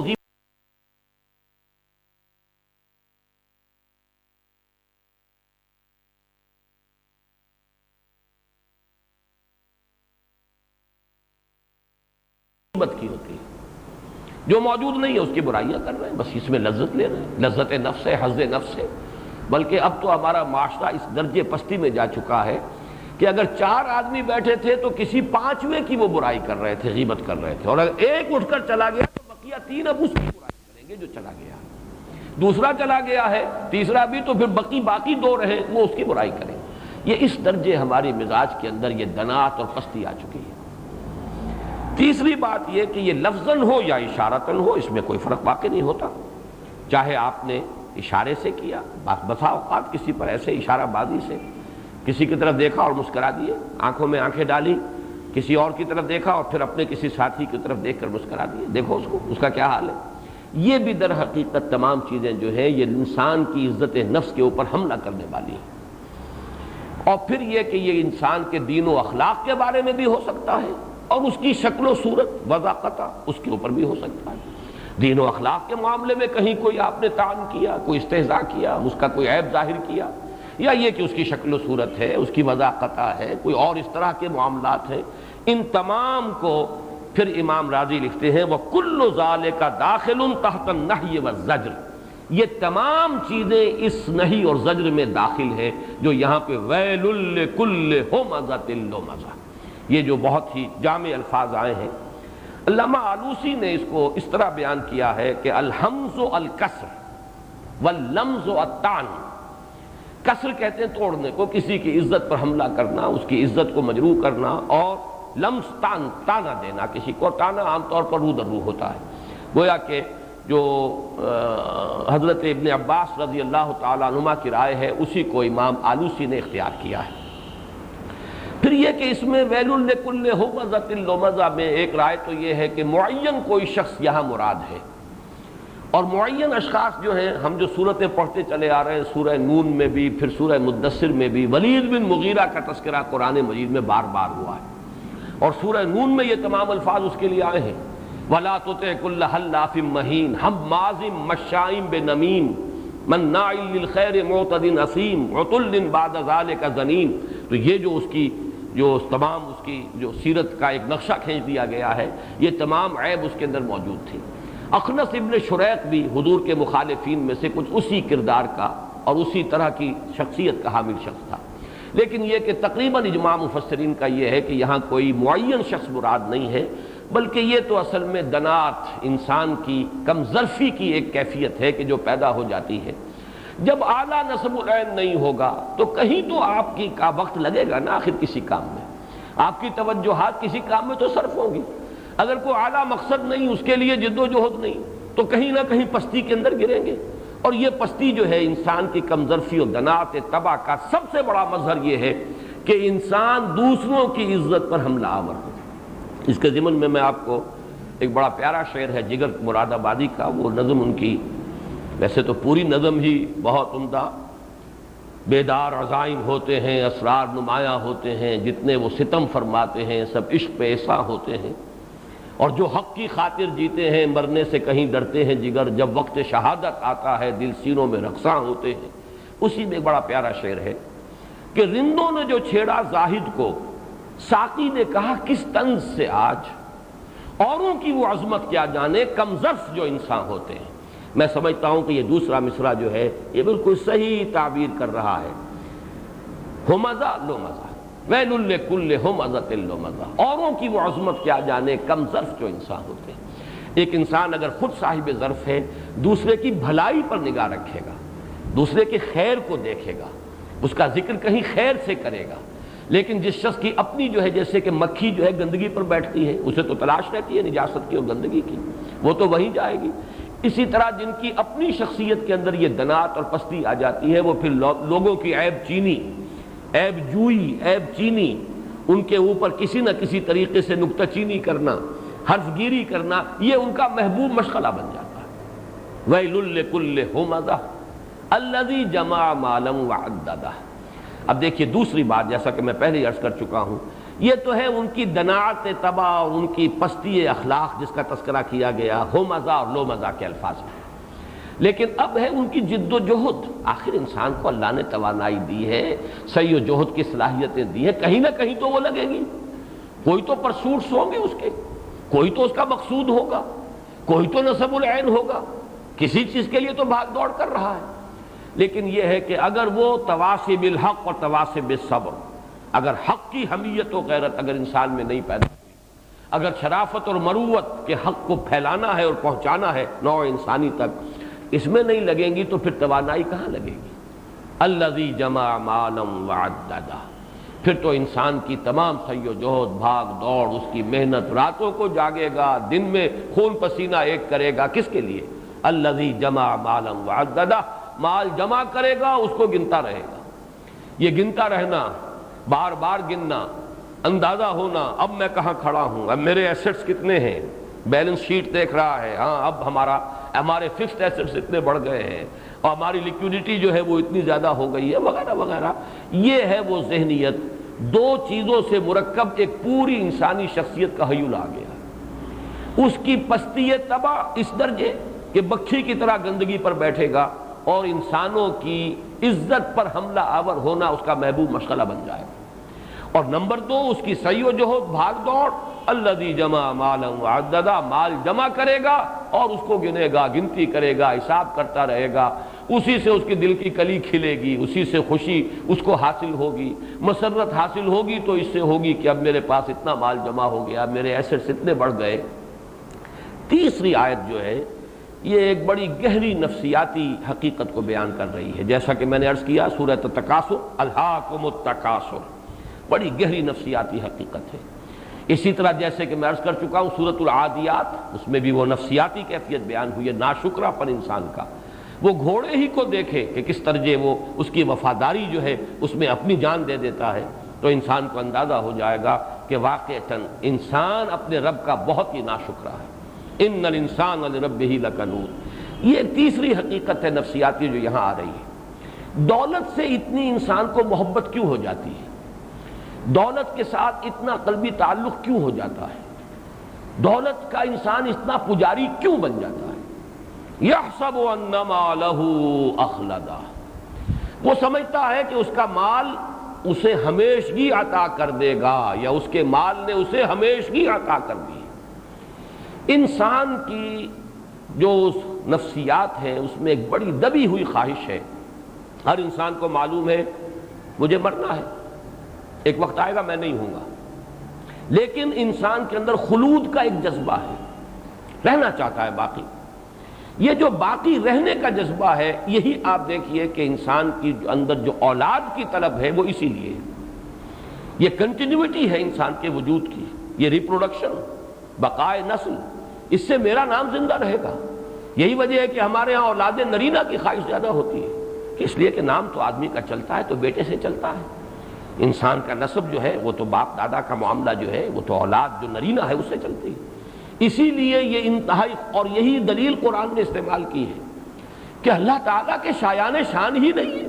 وما ينبغي للرحمن ان يتخذ ولدا،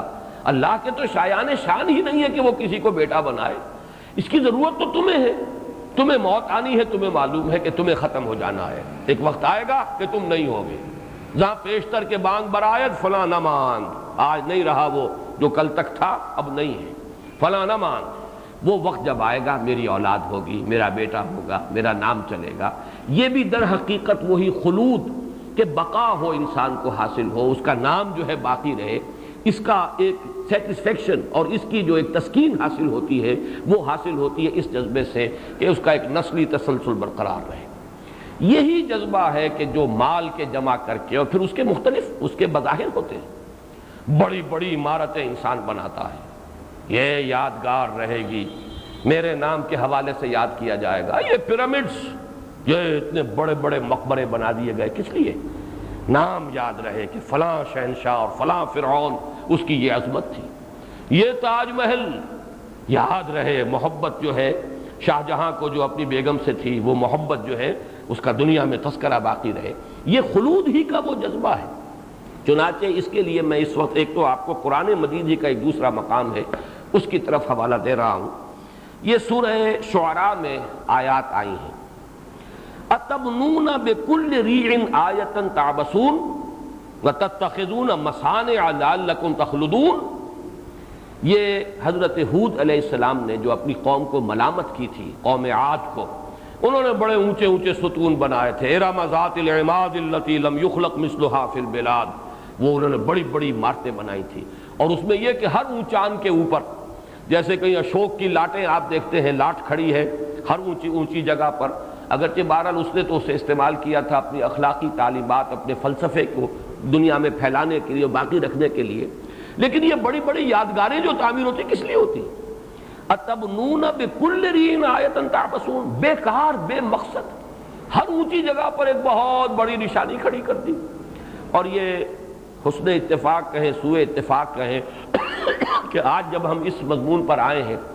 ہمارے ملک میں بھی ایک بہت بڑی عبث حرکت ہو رہی ہے، کروڑ ہار روپے خرچ ہو جائیں گے باب پاکستان کی تعمیر پر۔ کیا اس سے بھلا ہوگا؟ کتنے غریبوں کے تن ڈھانپے جا سکتے تھے، کتنے لوگوں کے لیے کوئی کام فراہم کیا جا سکتا تھا، اس ملک کے اندر کوئی بہت سے یعنی مسائل حل ہو سکتے ہیں، لیکن وہ ایک جو ہے مینار کھڑا ہوا ہے، مینار پاکستان، ایک وہ باب پاکستان کھڑا ہو جائے گا، صرف یہ کہ وہ یادگاریں ہیں، بڑی علامتیں ہیں، اتبنون بکل ریع آیۃ تعبثون، کہ تم ہر جان پر ایک بڑی کوئی نشانی کرتے ہو، کوئی یادگار عبث ہے، بیکار ہے، لا حاصل ہے، کس چیز میں اپنی دولت خرچ کر رہے ہو؟ یہ ہے حضرت ہود علیہ السلام کا قول، انہوں نے اپنی قوم کو ملامت کرتے ہوئے فرمایا وَتَتَّخِذُونَ مَصَانِعَ لَعَلَّكُمْ تَخْلُدُونَ۔ مصنع جو ہے یہ صنعت سے ہے، بنی ہوئی کوئی شے، عام طور پر سمجھا گیا اس سے مراد صرف عالی شان محل ہے۔ عالی شان محل ہی نہیں بلکہ بہت صحیح ترجمہ کیا حضرت شیخ الہند رحمۃ اللہ علیہ نے، تم کاریگریاں کرتے ہو، بڑی بڑی کاریگریاں، مصنع تو مصنوعات بنانے والی چیزیں، بڑی بڑی چیزیں بناتے ہو، اس میں محل بھی آ گئے۔ الحمرا ہے، الحمرا بنا ہوا عالی شان محل،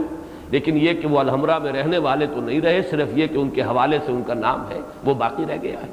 تو اسی کے حوالے سے کہا گیا تتخذون مصانع، یہ ساری چیزیں تم بناتے ہو کس لیے؟ لعلکم تخلدون، اور اس میں مفہوم یہ لیا گیا کانکم تخلدون، تمہارے اس طرز عمل سے ایسا معلوم ہوتا ہے کہ شاید تمہارا یہ گمان ہے کہ تم ہمیشہ رہو گے۔ یہ در حقیقت تمہاری جو غلط فہمی ہے، وہ وقت آئے گا زمانے کی ایک کروٹ ہوگی، تمہارا نام ہوگا۔ یہ ہے اصل میں اس آیہ مبارکہ کا حاصل، یحسب ان مالہ اخلدہ۔ اس کے ضمن میں میں ایک آپ کو انگریزی ادب کی عبارت بھی بتانا چاہتا ہوں، اس لیے کہ ہائر لیول پر جا کر یہ ساری چیزیں دنیا کے اندر یہ حقائق جو نفسیاتی حقائق ہیں، جیسا کہ پچھلی مرتبہ میں نے غالب کے 2 اشعار کے حوالے سے انسانی المیہ بیان کیا اور اپنے کتاب میں بھی دیا ہے۔ قید حیات و بند غم اصل میں دونوں ایک ہیں، موت سے پہلے آدمی غم سے نجات پائے کیوں، اور اب تو گھبرا کے یہ کہتے ہیں کہ مر جائیں گے، اور مر کے بھی چین نہ پایا تو کدھر جائیں گے؟ وہ ہے کلائمیکس، یا ایھا الانسان انک کادح الی ربک کدحا فملاقیہ۔ کہاں ہے وہ عبارت؟ وہ لگا دو ذرا۔ دیکھیے یہ پیرامڈس کے بارے میں بڑی خوبصورت عبارت ہے جو کبھی میں نے جب ایف ایس سی میں پڑھ رہا تھا گورنمنٹ کالج میں، تو یہاں الفا ایک کمپنی تھی، نوٹ بکس بناتی تھی، اس کے بڑے اچھے کور ہوتے تھے، تو پیرامڈس جو ہیں مصر کے اہرام مصر، ان کی ایک تصویر کے ساتھ یہ عبارت لکھی ہوئی تھی، calm and self-possessed, still and resolute, the pyramids echo unto eternity, the defiant cry of man's will to survive and conquer the storms of time۔ یہ ذرا اس کا ترجمہ بھی، کیونکہ بہت سے ہمارے احباب شاید انگریزی سے واقف نہ ہو۔ اب وہ جو اہرام مصر ہیں کتنے عظیم ہیں، calm and self-possessed، پرسکون کھڑے ہوئے ہیں، تو ہوا سے بھی وہ تو ہلتے تو نہیں ہیں، درخت ہے تو اس کے پتے ہل رہے ہیں، calm and self-possessed، بالکل اپنے پورے وجود کے اوپر گویا کہ اختیار رکھنے والے کہ کوئی شے انہیں ہلا نہیں سکتی، still and resolute، بالکل ساکن، جیسے کہ بہت ہی عزم مصمم کسی میں ہو۔ دی پیرامڈس، یہ جو اہرام مصر ہیں جو بنائے گئے ہیں، ایکو انٹو ایٹرنیٹی، یہ ابد تک انسان کے لیے گویا کہ اس کی ایک چیخ ہے، دی ڈیفائنڈ کرائی آف مینز ول، انسان کی یہ خواہش، انسان کا یہ جذبہ، سرکش جذبہ، وہ یہ چاہتا ہے ٹو سروائیو، کہ وہ باقی رہے، خلود اس کے اندر ہو، اس کا نام باقی رہے، اس عمارت کے حوالے سے اس کا نام یاد رہے دنیا میں، اس کا نام لیا جائے، to survive and conquer the storms of time. یہ جو ٹائم ہے سورۃ العصر سے بھی اس کا ربط جڑ رہا ہے، یہ وقت جو ہے اس کے طوفان آ رہے ہیں، ایک طوفان آیا اور قوم نوح ختم ہو گئی، ایک اور وقت کا طوفان آیا اور قوم ہود ختم ہو گئی، ایک اور وقت کا طوفان آیا، سلطنت روما کو زوال آ گیا، کوئی اور طوفان، کوئی اور کروٹ آیا، وقت کی کروٹ آئی اور بڑی عظیم سلطنت جو ہے اس کے پرزے اڑ گئے۔ آج ہم اپنی آنکھوں سے دیکھ رہے ہیں، ایک وقت آیا کہ رشین امپائر ایسے کرمبل کر گئی ہے جیسے کہ معلوم ہوتا ہے کہ بھس پڑا ہوا تھا، اندر کچھ تھا ہی نہیں، کیا ہیبت تھی، کیا شان تھی، کیا شکوہ تھا، کیا دبدبہ تھا، کتنا روب تھا، لیکن معلوم ہوا کہ جیسے حضرت سلیمان علیہ السلام کے بارے میں آتا ہے کہ ان کی لاش کھڑی رہ گئی، اس لیے کہ عصا کا سہارا لے کے کھڑے تھے، اسی حال میں جان جو ہے سلب کر لی گئی، کھڑے رہے اور جنوں کو پتہ ہی نہیں چلا، وہ یہی سمجھے رہے کہ یہ کھڑا ہوا ہے اور دیکھ رہا ہے سلیمان ہمیں، وہ لگے رہے کام میں۔ تو اسی طریقے سے لوگ سمجھ رہے تھے کہ بہت بڑی مائٹی امپائر ہے سوویت یونین، اور معلوم ہوا کچھ بھی نہیں، معلوم ہوا کہ وقت کی ایک کروٹ کے ساتھ ختم ہو۔ تو یہ جو سٹارمز آف ٹائم ہے، انسان چاہتا ہے کہ ان پر فتح حاصل کرے،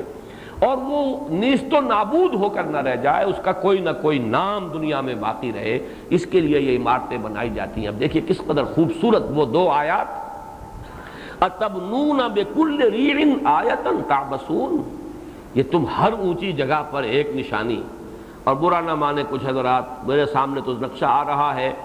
کہ جتنے محل بنائے ہیں ان سعودی حکمرانوں نے مدینہ منورہ کے قریب ایک پہاڑ کے اوپر، اونچا محل، بہت بڑا محل، یہ محل بنائے گا، یہ کب تک رہے گے، کب تک یہ ساتھ دیں گے؟ یہ لمبرا کی طرح داستانیں سنائیں گے کبھی کہ کبھی یہاں سعودی بادشاہ بھی ہوا کرتے، اور وہ یہ کہ اس محل میں آ کر زیادہ سے زیادہ سال بھر میں 8-10 دن قیام ہوتا ہے بادشاہ کا، اور وہاں ساری شان و شوکت اور ان کا سارا فرنیچر اور فکسچر اور جو بھی کچھ ہے دنیا کے نہ معلوم کہاں کہاں کے کونوں سے لا کر ڈیکوریشن کی گئی ہے، اور کتنی فوج وہاں پہ ان کے ملازمین کی جو ہے وہ برقرار رہتی ہے، اور بادشاہ سلامت اگر سال میں 8-10 دن کے لیے آ جائے تو گویا کہ محل کی بہت بڑی خوش قسمتی ہے۔ اور وہ محل نظر آتا ہے مدینہ منورہ کے ایک طرف پہاڑ کے اوپر بنا ہوا، اَتَبْنُونَ بِكُلِّ رِیعٍ آیَةً تَعْبَثُونَ، اور جو محلات بنے ہوئے ہیں طائف میں ایک ایک چوٹی کے اوپر، کیونکہ وہ تو پہاڑی علاقہ ہے، اس چوٹی پر فلاں امیر کا محل ہے، اس چوٹی پر فلاں امیر کا محل ہے، اور ان کے مقابلے ہوتے ہیں، کس امیر کا محل جو ہے زیادہ جو ہے عالی شان ہے، اور اس کے اندر رفعت ہے، اس کے اندر کیا کیا چیزیں لا کر جمع کی گئی۔ یہ حال، جبکہ حال یہ بنا ہے کہ اپنی اگر دفاع بھی تھا، بول تو یہ کہ ایک مسلمان ملک سے ہی تھا معاملہ، چاہے کیسے بھی تھے وہ، لیکن دفاع کے لیے بلانا پڑا ہے باہر سے۔ بہت پیارے الفاظ استعمال کیے ہیں ایک مضمون نگار نے کل کے دوائے وقت میں، فیس بھر کر امریکی فوجوں کو بلایا ہے، بلینز اور بلینز آف ڈالرز دے کر آیا ہے کہ ہماری جان بچاؤ اور ہماری حفاظت کرو۔ یہ ساری دولت جو ہے اگر عالم اسلام کے بہبود پر خرچ ہوتی، حال یہ ہے کہ پڑوس میں حبشہ کے ملک میں قحط پڑتے رہے، لاکھوں انسان مرتے رہے، وہاں ان کے خزانے جو ہے ان کے منہ نہیں کھلے۔ ان کے خزانے کھلتے ہیں تو اپنے محل بنانے کے لیے، اور اگر خزانہ کھلا ہے اور اب تو ڈرین ہو گیا خزانہ، وہ کھلا ہے تو اس لیے کہ امریکی فوجوں کو بلاؤ اور ان کا سارا بل جو ہے وہ ادا کرو اپنی بادشاہت کے تحفظ کے لیے۔ یہ ساری داستانیں ہیں، پہلے پچھلی داستانیں بھی تھیں، ایک دن آئے گا یہ بھی داستانیں محسوس ہوگی۔ اس درجے حماقت میں بھی مسلمان حکمران مبتلا تھے، یہ ان کے گل چھرے تھے، یہ ان کے للے تللے تھے، ان کی دولت اس کام میں صرف ہوتی تھی۔ یہی وسائل، یہی دولت جو ہے، ایک صاحب آج کل آئے ہوئے امریکہ سے بڑی پیاری بات کہتے ہیں، کوئی 150-200 بلین غالباً ہے کہ جو کویت کے ایسٹس ہیں ویسٹرن ممالک کے اندر، اور بڑی پیاری بات وہ کہتے ہیں، اگر ایک دفعہ وہ کہتے ہیں کہ جناب جابر الصباح صاحب ہمارے ملک میں قدم نہ رکھنا، کون سی طاقت ہے ان کے پاس کہ ان سے ایسٹس وصول کر لیں گے اپنے؟ شہنشاہ ایران جب بھاگا تھا 42 بلین لے کر گیا ہے، لیکن کھڑا ہوا رو رہا تھا وائٹ ہاؤس کے لان پر کہ اسے 2 گز زمین بھی امریکہ نے نہیں دی، نکل جاؤ یہاں سے، یہاں تمہارے لیے جگہ نہیں ہے۔ وہی جو سب سے بڑا ایجنٹ تھا اس علاقے کے اندر امریکہ کا، لیکن یہ کہ اس کے بعد وہ دولت کہاں گئی؟ انہی بینکوں میں رکھی تھی نا، نہ معلوم کن کن اکاؤنٹس میں ہوگی، کون جانتا ہے، کس کو تفصیل معلوم ہے، کون سے کوڈز ہیں، لہذا وہ سب کے سب انہی بینکوں کے پاس وہ دولت رہ گئی۔ بمشکل موجودہ جو حکومت ہے وہ چند بلین کا سراغ لگا سکی ہے، اور اس میں سے بھی چند ملین ہے جو انہیں ملنے کی توقع ہے۔ 42 بلین ڈالرز سب ان کے مغربی قوتوں کی جیب میں گئے۔ یہ ہیں کہانیاں کبھی سنائی جائیں گی کہ یہ عالم اسلام میں یہ کچھ ہو رہا تھا، اور یہ شاید پورے عالم اسلام میں مسلمان جو ہے وہ بالکل ہی ناسمجھ ہو گئے تھے، انہیں کچھ اپنے برے اور بھلے کی کوئی تمیز رہی نہیں تھی، ان کے اندر کوئی شعور تھا ہی نہیں، وہ ڈھور اور ڈنگر بن کر رہ گئے تھے۔ یہ صورتحال جو ہے آنے والی نسلیں جو ہے وہ ہمارا ماتم کریں گے۔ بہرحال اس وقت بات دور نکل رہی ہے، اتبنون بکل ریع آیۃ تعبثون وتتخذون مصانع لعلکم تخلدون، یہ وہ ڈیفائنڈ کرائی of man's will، calm and self-possessed, still and resolute, the pyramids echo unto eternity، ابد کے لیے، اور وہ ایک پکار جو ہے گویا کہ صدائے بعد گشت اس کی آتی رہتی ہے کہ یہ کیا کہہ رہے ہیں زبان حال سے، کہ انسان میں وقت کے طوفانوں کو فتح کرنے اور اپنی یاد، اپنے نام کو باقی رکھنے کا جذبہ اتنا ہے کہ شہنشاہوں نے ایسے ایسے اپنے مقبرے بنا دیے ہیں، لاکھوں انسان لگے ہوں گے، کتنے مین آور صرف ہوئے ہوں گے ان پیرامڈز کی تعمیر پر، کتنے ہزاروں لوگ جو ہیں وہ کچلے گئے ہوں گے ایک ایک چٹان کے ذرا سے پھسل جانے پر، جیسے کہ چیونٹیاں جو ہے وہ مسل جاتی ہیں، کوئی پتھر ان پر گر جائے، ایسے انسان جو ہے ختم ہوئے ہیں، تب یہ پیرامڈس بنے۔ یہ ہے اصل میں ویل لکل ہمزۃ لمزہ الذی جمع مالا وعددہ یحسب ان مالہ اخلدہ۔ وہ سمجھتا ہے کہ اپنے اس مال کے ذریعے سے مجھے خلود اور دوام اور ہمیشگی حاصل ہو جائے گی، میں نہیں رہوں گا، میرا نام رہے گا، دنیا دیکھے گی کیسی عمارت بنائی ہے، کیسی یادگاریں چھوڑ گئے ہیں، کیسے کیسے محل، الحمرا جیسے محل بنا گئے، ہمارا نام تو زندہ رہے گا۔ کلا، ہرگز نہیں۔ کلمہ ردا، تمہاری یہ ساری سوچ، تمہاری یہ ساری دلچسپیاں، تمہاری یہ دنات اخلاقی، یہ سب جو ہے کچھ نہیں۔ انجام کیا ہوگا؟ جیسا کہ میں نے عرض کیا تھا، دنیا میں اگر الا الذین آمنوا وعملوا الصالحات وتواصوا بالحق وتواصوا بالصبر، یا تو یہ راستہ اختیار کرو، یا چنا کن یا چنی۔ چنی پھر یہ ہے ہمزہ لومزہ جمع مالا وعددہ یحسب ان مالہ اخلدہ۔ بہت اونچا کوئی ہوگا تو اس تیسری آیت تک پہنچ جائے گا کہ کوئی بڑی یادگار اپنی چھوڑ جائے اپنی دولت کے بل پر۔ مجھے وہ شعر یاد آ رہا ہے ساحر لدھیانوی کا کہ ایک شہنشاہ نے دولت کا سہارا لے کر ہم غریبوں کی محبت کا اڑایا ہے مذاق۔ محبتیں تو نہ معلوم کتنے شوہروں کو اپنی بیویوں سے ہوں گی، لیکن وہ شہنشاہ تھا، اس نے یہ لاکھوں روپے خرچ کیے ہیں اور اپنی محبت کی نشانی دنیا میں چھوڑی ہے۔ تو اس ایک شہنشاہ نے دولت کا سہارا لے کر ہم غریبوں کی محبت کا اڑایا ہے مذاق۔ یہ دنیا میں بہرحال وہ تو کوئی تاج محل تو کوئی ہی بنا سکے گا، اور اہرام مصر تو بہرحال ان شہنشاہوں نے بنائے، لیکن ہر انسان جو اس دنات کے اندر مبتلا ہو جاتا ہے، ایک آرزو اس میں ہوتی ہے کہ اس کا نام زندہ رہے۔ اور جیسا کہ میں نے عرض کیا، اولاد کی خواہش بھی اسی کا منظر ہے۔ اور یہاں میں اپنا ایک مشاہدہ اور آپ کو بتاؤں، میں نے متعدد اشخاص کا مشاہدہ کیا ہے، اور جن لوگوں کے ہاں اولاد نہیں ہوتی، میں نے یہ دیکھا کہ وہ دولت کے زیادہ ہی پجاری ہو جاتے ہیں، دولت کی محبت شدید ہوتی ہے۔ اس کی وجہ یہ ہے کہ یہ جو خلود کا جذبہ ہے، جو دو حوالوں سے اگر اس میں تقسیم ہو جاتا تو کچھ وہ اولاد کی محبت اس میں بھی دیکھتا ہے، یہ میری اولاد ہے، میرا نام زندہ رکھے گی، یہ میرا تسلسل، میرے وجود ہی کا تسلسل ہے۔ کچھ ادھر وہ ڈھل گیا اور کچھ ادھر دولت کی طرف۔ لیکن جن کے ہاں اولاد نہیں ہوتی، وہ جیسے پیسے کے پجاری بنتے ہیں، جیسے سنبھال کر رکھتے ہیں، جتنے بخیل اور خسیس ہو جاتے ہیں، عام اولاد والے ویسے نہیں ہوتے۔ اور اس کا بھی اصل سبب یہی ہے کہ ان کے لیے یہ خلود دو شکلوں سے اس کی امید ہے، جبکہ ان کے لیے تو صرف ایک ہی شے رہ گئی۔ اس کو ذرا اور نیچے اتر کر دیکھیے تو اولاد والے کو یہ توقع بھی ہوتی ہے، میں بوڑھا ہو جاؤں گا تو میری اولاد لک آفٹر کرے گی، میرا سہارا بنے گی، جیسے میں نے اسے پالا پوسا، اپنی جوانی اپنی انویسٹ کی ہے اولاد میں، تو میرے بڑھاپے کے وقت وہ کچھ تو ریپے کریں گے، ایک توقع ہوتی ہے۔ اور مشرقی ممالک میں تو الحمدللہ کہ کچھ نہ کچھ اس کا رنگ موجود ہے۔ لیکن یہ کہ اگر اولاد نہیں ہے تو اب سارا سہارا دولت پر ہوتا ہے۔ مجھ پر برا وقت آ جائے، مجھ پر بڑھاپا آ جائے، کوئی میری خدمت کرنے والا نہیں ہوگا، چار پیسے میرے پاس نظر آئیں گے تو کوئی دور سے بھی آ جائے گا خدمت کرنے کے لیے، لیکن یہ ہے کہ اگر نہیں ہے تو میں کس کا سہارا لوں گا۔ تو مختلف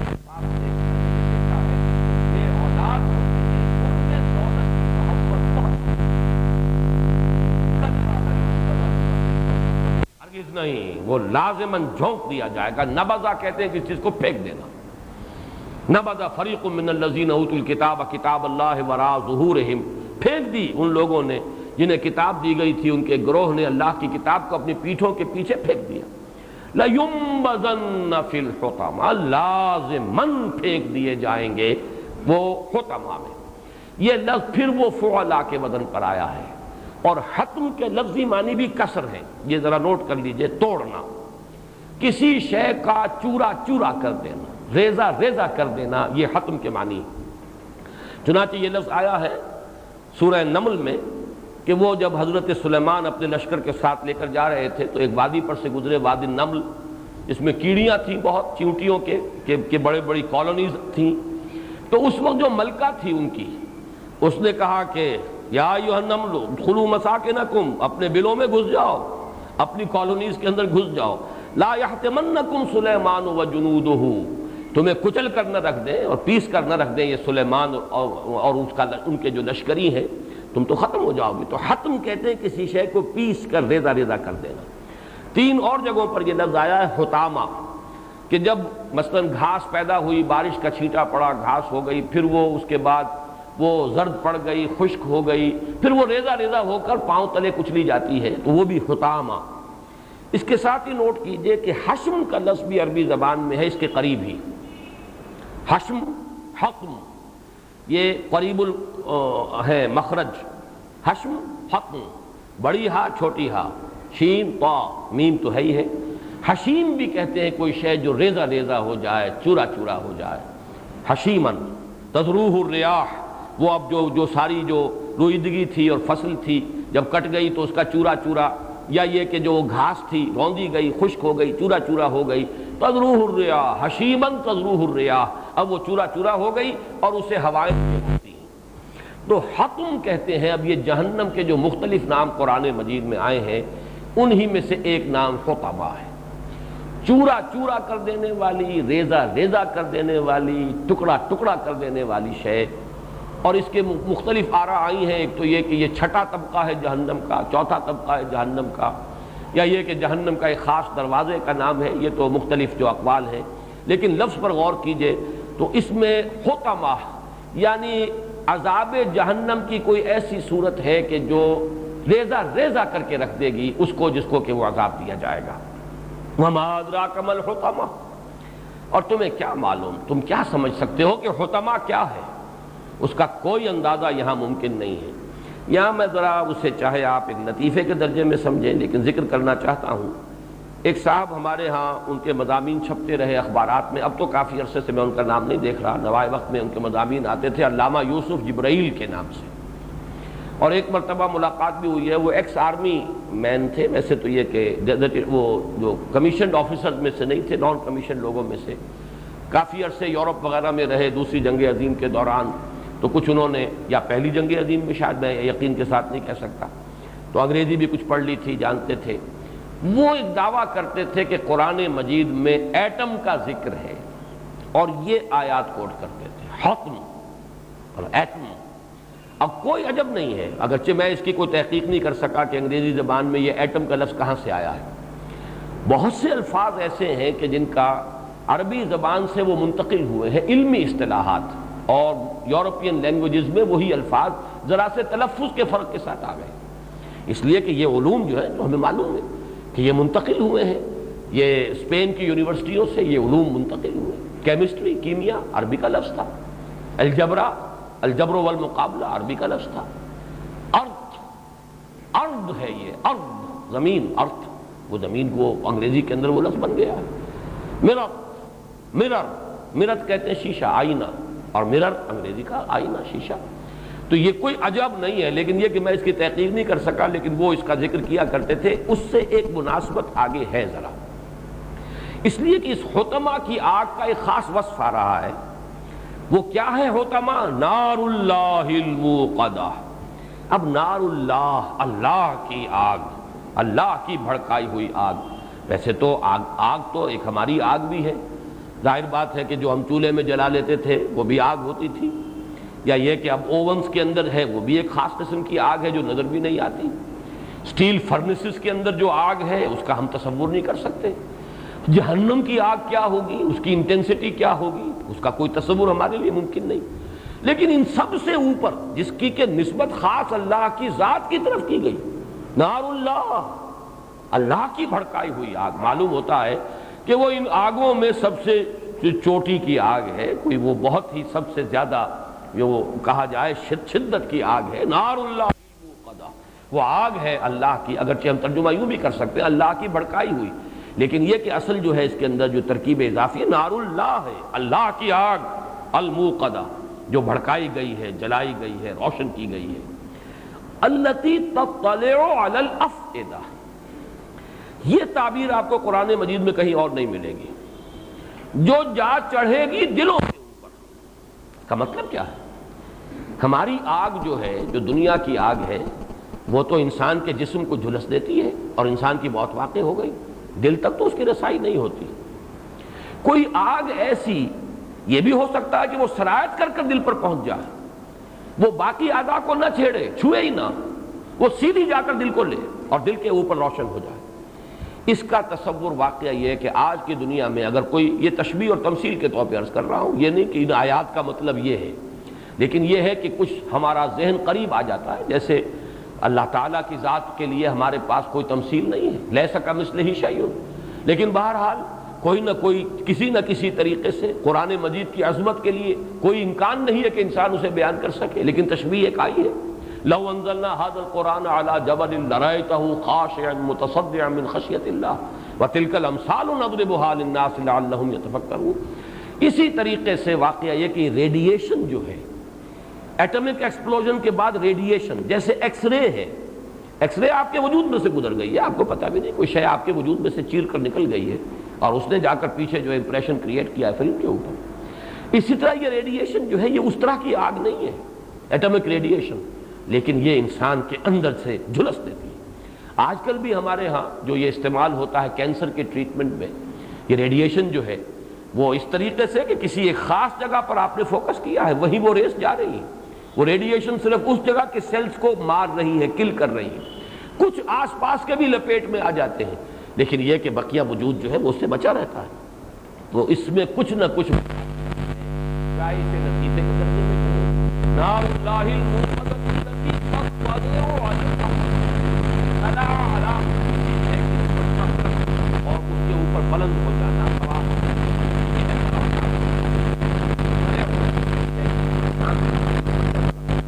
یہ جو ہے دل پر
کو جھلس دے گی،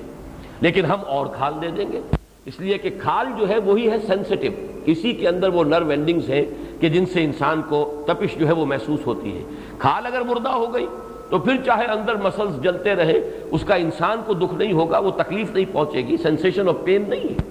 لہذا ہم ان کو اور کھالیں دے دیں گے تاکہ وہ عذاب کا مزہ چکھتے رہیں. تو تصور آپ کا وہ بھی کھالوں کو ایک آگ یہ ہے نار اللہ الموقدۃ التي تطلع علی الافئدہ، یہ تو دلوں پر جاتی،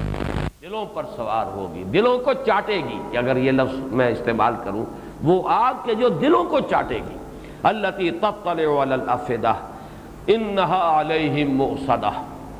فی عمد ممددہ، اور وہ ان پر بند کر دی جائے گی. یہ بھی ایک کیفیت کہ جیسے اوون بند کر دیتے ہیں آپ اور اس کا ٹیمپریچر اندر ہی اندر ہوتا ہے. تنور کا تصور بھی پہلے تھا کہ تنور کو اوپر سے بند کر دیجئے تو ساری حرارت اندر ہی اندر جو ہے اس کا ٹیمپریچر بڑھتا چلا جائے گا. آج وہ اوون کا جو تصور ہے وہ اس سے اور زیادہ واضح ہو جاتا ہے. یہ بھی کوئی ایسی کیفیت ہے جسے ہم یہاں سمجھ نہیں سکتے، یہ عالم آخرہ کی باتیں ہیں. کہیں کوئی بات ہمارے تجربے میں، ہماری جو بھی اب علمی اکتشافات ہیں، کہیں کوئی قریب کی کوئی شے مل جائے جس سے ہمارا کچھ تصور، کچھ تخیل جو ہے وہ ذرا کوئی ایک دو قدم آگے چل پڑے. لیکن یہ کہ اس کے علاوہ حقیقت تو یہ ہے کہ آخرت کے ان احوال کو جاننا، نہ جنت کی نعمتوں کا صحیح ہمیں ادراک اور اعتراف ہو سکتا ہے یہاں ادراک اور شعور، جیسے کہ فرمایا گیا ما لا عین رات ولا اذن سمعت وما خطر علی قلب بشر. اصل نعمتیں تو جنت کی وہ ہیں جو نہ کسی آنکھ نے کبھی دیکھی، نہ کسی کان نے ان کا کبھی ذکر سنا، نہ کسی انسان کے دل پر اس کا کوئی خیال وارد ہوا. وہ تو اصل نعمتیں تو وہ ہیں. تو اب ان کی تشبیہ کیا دی جائے گی یہاں؟ اسی طریقے سے آخرت کے عذاب اور یہ اللہ کی آگ کیا ہوگی، اس کا کوئی تصور ہمارے لیے یہاں ممکن نہیں۔ البتہ مختلف آگیں جن کو ہم جانتے ہیں، مختلف جو بھٹیاں جن کا تصور ہمیں حاصل ہے، اس کے حوالے سے یہ ایٹمک ایکسپلوژن اور اس میں خاص طور پر جو وہ طوفان سا اٹھتا ہے، اوپر جا کر کلاؤڈ بنتا ہے، یہ عمد ممددہ کا لفظ جس پر یہ صورت ختم ہو رہی ہے، فی عمد ممددہ، بڑے بڑے ستونوں کے اندر جو اونچے ہوں گے، طویل کھینچے ہوئے ستون، ان کی صورت کے اندر وہ ان پر بند کر دی جائے گی۔ اب اس کا کچھ ہلکا تشبیہی اعتبار سے نقشہ یہ ایٹمک ایکسپلوژنز اور ان سے پھر جو ریڈی، ایک تو یہ کہ اس جگہ پر جہاں پر کہ وہ بم گرایا گیا ہے، جو ہلاکت آتی ہے وہ تو آتی ہے، اس کی ریڈیشن جو جاتی ہے دور دور تک، اور اس کے اثرات جو پھیلتے ہیں اور اس کے جو اثرات انسان کے جسموں پر مترتب ہوتے ہیں، ان کا کچھ ہلکا سا سمجھیے، اس کو ابھی آپ 1,00,000 سے 1,00,00,000 سے ضرب دیجئے تب کہیں جا کر اس آگ کا تذکرہ ہوگا جو قرآن مجید یہاں بیان کر رہا ہے۔ بہرحال حاصل اس سورہ مبارکہ کا یہ ہے، اگر تو سورۃ العصر کا راستہ اختیار کرو،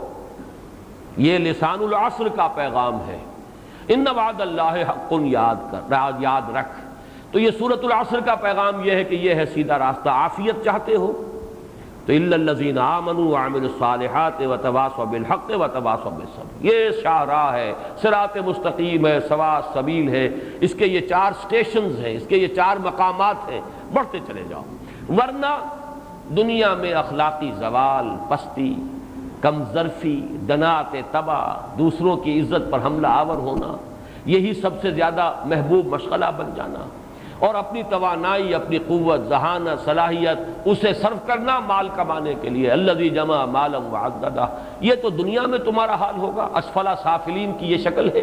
اور آخرت میں تمہارا انجام کلا لینبذن فی الحطمہ وما ادراک ما الحطمہ نار اللہ الموقدہ التی تطلع علی الافئدہ انہا علیہم مؤصدہ فی عمد ممددہ۔ اعاذنا اللہ من ذالک۔ اب آخری بات عرض کر رہا ہوں، چونکہ اس سورہ مبارکہ پر یہ جو گروپ ہے انذار، آخرت کا انذار، آخرت کی سے متنبہ کرنا آخرت کے بارے میں، وہ یہاں اپنی انتہا کو پہنچ گیا۔ اب جو 10 صورتیں آگے آئیں گی، نوٹ کر لیجئے، ان میں صرف 2 صورتوں میں آخرت کا ذکر، اور وہ بھی ثانوی طور پر خفی انداز میں۔ باقی یہ کہ 8 صورتیں جو ہیں ان کا مضمون ہوگا یا تو تاریخ، پہلی 2 صورتیں جو اب آئیں گی، سورۃ الفیل، سورۃ القریش، یہ تاریخ ہے عرب کی، مکے کی۔ اس کے بعد کچھ صورتوں کے اندر حضور کی سیرت کے کچھ مراحل ہیں، حضور صلی اللہ علیہ وسلم کی عظمت، آپ کا مرتبہ، انا اعطیناک الکوثر فصل لربک وانحر ان شانئک هو الابتر، یہ خوشخبری کہ وہ وقت آئے گا اے نبی صلی اللہ علیہ وسلم کہ آپ کا دین غالب ہوگا، فتح آئے گی، اور آپ دیکھیں گے کہ آج آپ ایک ایک کے لیے جھولی پسار کر اللہ سے دعائیں مانگ رہے ہیں کہ پروردگار عمر بن الخطاب اور عمرو بن ہشام میں سے کسی ایک کو تو میری جھولی میں ضرور ڈال دے۔ اور وہ وقت بھی آئے گا، اذا جاء نصر اللہ والفتح ورأیت الناس یدخلون فی دین اللہ افواجا۔ پھر یہ کہ ایک شخصیت تھی حضور کے مخالفین میں سے، ابو لہب کی، اس پر ایک صورت آئے گی، معوذتین، سورہ اخلاص، وہ تو خزانہ ہے توحید کا۔ تو یہ جو 10 صورتیں آ رہی ہیں، ان میں سے آپ کہہ سکتے ہیں کہ سورہ لہب میں جو جہنم کا تذکرہ موجود ہے، نارن ذات لہب، یا یہ کہ اس سے پہلے جو ہے ارایت الذی یکذب بالدین، اس میں ذکر موجود ہے۔ باقی یہ کہ یہ 10 صورتیں جو ہیں اپنی جگہ پر علم، حکمت، معلومات، معرفت اور حضور کی سیرت و شخصیت کے اعتبار سے بڑی اہمیت کی حامل ہیں۔ انذار کا مضمون یہاں تقریباً ختم ہو گیا اپنے کلائمیکس کو پہنچ کر۔ اس میں چند باتیں میں چاہتا ہوں ذرا نوٹ کر لیں ربط صور کے اعتبار سے، اس لیے کہ اس درس میں جیسا کہ جو حضرات شرکت فرما رہے ہیں پابندی کے ساتھ انہیں معلوم ہے میں نے سب سے زیادہ زور دیا ہے ان صورتوں کا آپس کا ربط کیا ہے۔ پہلی بات تو ذہن میں تازہ کر لیں کہ میں نے پہلے تو اگرچہ 4 سورہ انذار قرار دیا تھا، سورۃ الزلزال، سورۃ العادیات، سورۃ القارعہ اور سورۃ التکاثر کو، لیکن پھر میں نے اپنی رائے بدلی ہے۔ یہ 6 صورتیں جو ہیں سورہ زلزال سے لے کر سورہ ہمزہ جو آخری آج ہم نے ابھی پڑھی ہے، یہ 3 صورتوں کے 2 چھوٹے گروپس کی شکل میں ہیں، یہ 6 سورہ ہیں۔ اور اس سے پہلے جو حضرات کافی عرصے سے درس میں شرکت کر رہے ہیں ان کو یہ معلوم ہوگا، اور یہ میں وہ جو قرآن حکیم کی صورتوں کا اجمالی تجزیہ ہے اس میں بھی بیان کر چکا ہوں. یہ 6 سورے، تین صورتوں کے گروپ اس سے پہلے آئے ہیں، سورہ یونس، سورہ ہود، سورہ یوسف. ان میں سے 2 صورتیں آپس میں جوڑے کی شکل میں ہیں، یونس اور ہود، اور سورہ یوسف بالکل منفرد مزاج کی صورت ہے. سورہ رعد، سورہ ابراہیم آپس میں جوڑے کی شکل میں، سورہ حجر بالکل منفرد صورت ہے، اس کا مزاج اکیلا ہے، تنہا ہے. اسی طریقے سے سورہ نحل منفرد مزاج کی صورت، اور سورہ بنی اسرائیل اور سورہ کہف نہایت حسین جوڑا ہے. اسی طرح ان صورتوں کے اندر بھی 3 صورتیں پہلی اور 3 صورتیں یہ آخری، ان کے مابین جو ربط ہے اسے ذرا سمجھ لیجیے. یہ جو 6 سورہ ہم نے آج ختم کیا ہے، اس میں ذرا نوٹ کیجئے سورۃ التکاثر کا مضمون کیا ہے. یہ مال و دولت دنیا، یہ اقبال کے الفاظ مستعار میں نے لیے ہیں، اور ان کی بہتات کی طلب تمہیں غافل کیے رکھتی ہے، حقائق کی طرف متوجہ ہونے ہی نہیں دیتی. بہتات کی طلب، حتیٰ زرتم المقابر، یہاں تک کہ تم قبروں تک پہنچ گئے. جب قبروں تک پہنچو گے تب تو حقیقت معلوم ہو جائے گی. کلا سوف تعلمون ثم کلا سوف تعلمون. لیکن دنیا میں یہ تکاثر اور بہتات کی طلب اور اس میں ایک دوسرے سے آگے نکلنے کا جذبہ تمہاری آنکھیں کھلنے نہیں دیتا. یہ سورہ تکاثر کا مضمون ہے. سورۃ العصر، والعصر ان الانسان لفی خسر، یہ چونکانے کا انداز، جگانے کا انداز. ہوش میں آؤ، یہ زمانہ پکار پکار کر منادی کر رہا ہے.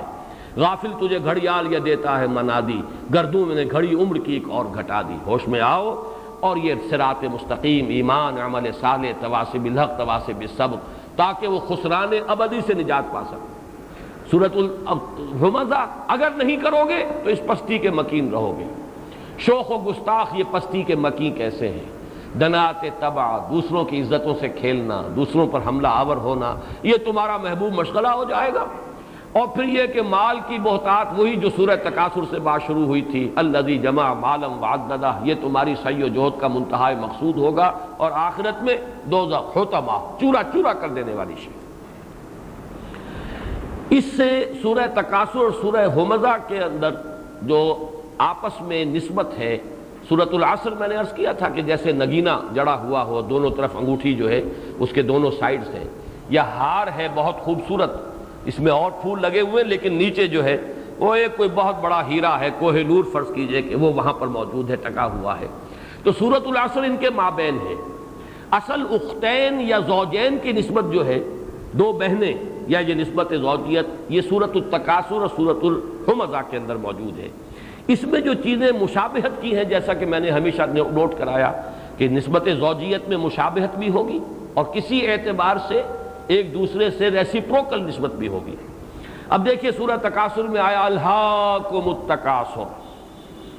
اور سورہ ہمزہ میں آیا الذی جمع مالا وعددہ. تکاثر، بہتات کی طلب، اور یہاں مضمون آ گیا جس نے مال جمع کیا اور گنتا رہا. سورہ تکاثر میں آیا لَتَرَوُنَّ الْجَحِيمَ ثُمَّ لَتَرَوُنَّهَا عَيْنَ الْيَقِينِ، جہنم دیکھ کر رہو گے اور پھر اپنی آنکھوں سے دیکھو گے اسے. یہاں فرمایا گیا کَلَّا لَيُنبَذَنَّ فِي الْحُطَمَةِ وَمَا أَدْرَاكَ مَا الْحُطَمَةُ نَارُ اللَّهِ الْمُوقَدَةُ الَّتِي تَطَّلِعُ عَلَى الْأَفْئِدَةِ. سابقہ جو 6 سورہ تھا، سورہ زلزال، سورہ عادیات اور سورہ قارعہ، وہ 3 صورتیں. سورہ تکاثر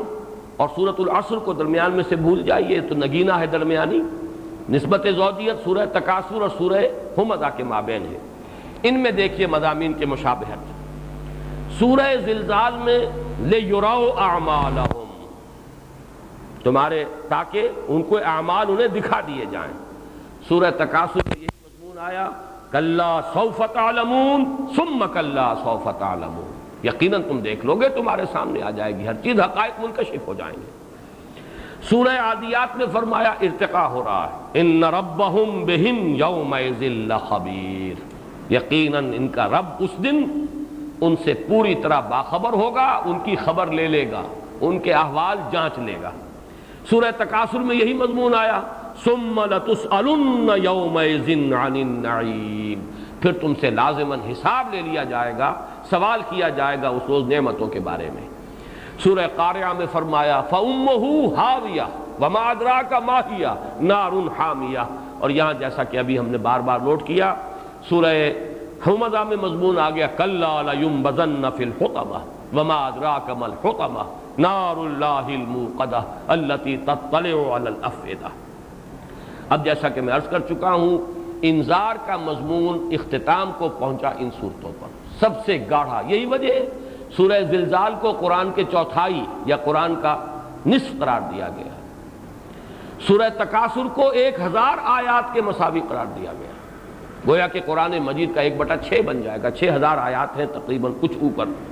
یہ اسی لیے ان کے اندر وہ انذار جو ہے بہت ہی مؤثر انداز میں انذار ہے، کپ کپی طاری کر دینے والا۔ ذرا سا بھی انسان کو یہ گمان بھی ہو، میں کہتا ہوں کہ یہ اللہ کا کلام ہے جو میں پڑھ رہا ہوں، تو کہاں اٹھے گا؟ سورہ زلزال کو پڑھ کر، سورہ تکاثر کو پڑھ کر، سورہ قاریہ کو پڑھ کر، سورۃ العادیات کو پڑھ کر، سورہ ہمزہ کو پڑھ کر، اور آخری بات میرے نزدیک انذار اپنی انتہا کو پہنچا ہے سورۃ العصر میں۔ وہ جملہ میں سنا رہا ہوں آپ کو دوبارہ، اور اسی پر آج کا ہمارا بیان ختم ہوگا، جو امام رازی نے نہایت جامع جملہ کہا ہے، هذه الآیۃ فیہا وعید شدید۔ یہ آیت جو ہے ان الانسان لفی خسر الا الذین آمنوا وعملوا الصالحات وتواصوا بالحق وتواصوا بالصبر، اس میں بڑی شدید وعید ہے۔ کیوں؟ لأن اللہ تعالی حکم بالخسار علی جمیع الناس، اس لیے کہ اللہ نے تو تمام انسانوں کی بربادی، تباہی، ناکامی، خسران ابدی کا فیصلہ کر دیا ہے۔ الا من کان آتیا بہذہ الاشیاء الاربعہ، سوائے ان لوگوں کے جو ان 4 شرطوں کو پورا کریں، وہی الایمان والعمل الصالح والتواصی بالحق والتواصی بالصبر۔ ایمان، عمل صالح، تواصی بالحق، تواصی بالصبر، کٹھن سے کٹھن مرحلہ ہے۔ باقی جگہ قرآن مجید میں ایمان کے ساتھ صرف عمل صالح، یہاں امر بالمعروف اور نہی عن المنکر، حق کا اعلان، چاہے باطل کے پیشانی پر جو ہے سلوٹیں پڑ رہی ہوں، باطل غضبناک ہو رہا ہو، آنکھوں میں آنکھیں ڈال کر حق کا اعلان کرنا، اور پھر صبر، خود بھی صبر کرنا، اور تواصی بالصبر، دوسروں کو بھی تلقین کرنا۔ تو معلوم یہ ہوا کہ یہ اسی لیے پھر آخری الفاظ امام رازی کے وَدَلَّ ذَلِكَ، اس سے رہنمائی ملی، اس سے ہمیں یہ سبق حاصل ہوا ان النجات معلقۃ بمجموع هذه الاشیاء، کہ نجات کا دار و مدار، انحصار ان 4 چیزوں کے مجموعے پر ہے۔ یہ ہے اصل انذار کا پہلو، کہ جس پر یہ گروپ جو ہے میں سمجھتا ہوں کہ انذار کی آخری حد اور اس کی منطقی انتہا سورۃ العصر۔ اب انشاءاللہ اگلے ہفتے یہ نوٹ کر لیجئے اگلے ہفتے کے بارے میں کہ جمعے کے روز تو میں یہاں نہیں ہوں گا، لیکن ہفتے کا درس انشاءاللہ ہوگا۔ میں جمعے کی شام ہی کو آ جاؤں گا، اور 2 صورتیں انشاءاللہ، اب جو تاریخ ہے عرب کی اس کے حوالے سے سورۃ الفیل اور سورۃ القریش، ان دونوں کا پس منظر ایک بنے گا، اور اس سے انشاءاللہ تعالیٰ ایک ہی نشست میں ہم دونوں صورتوں کا مطالعہ کر سکیں گے۔ بارک اللہ لی ولکم فی القرآن العظیم ونفعنی وإیاکم بالآیات والذکر الحکیم۔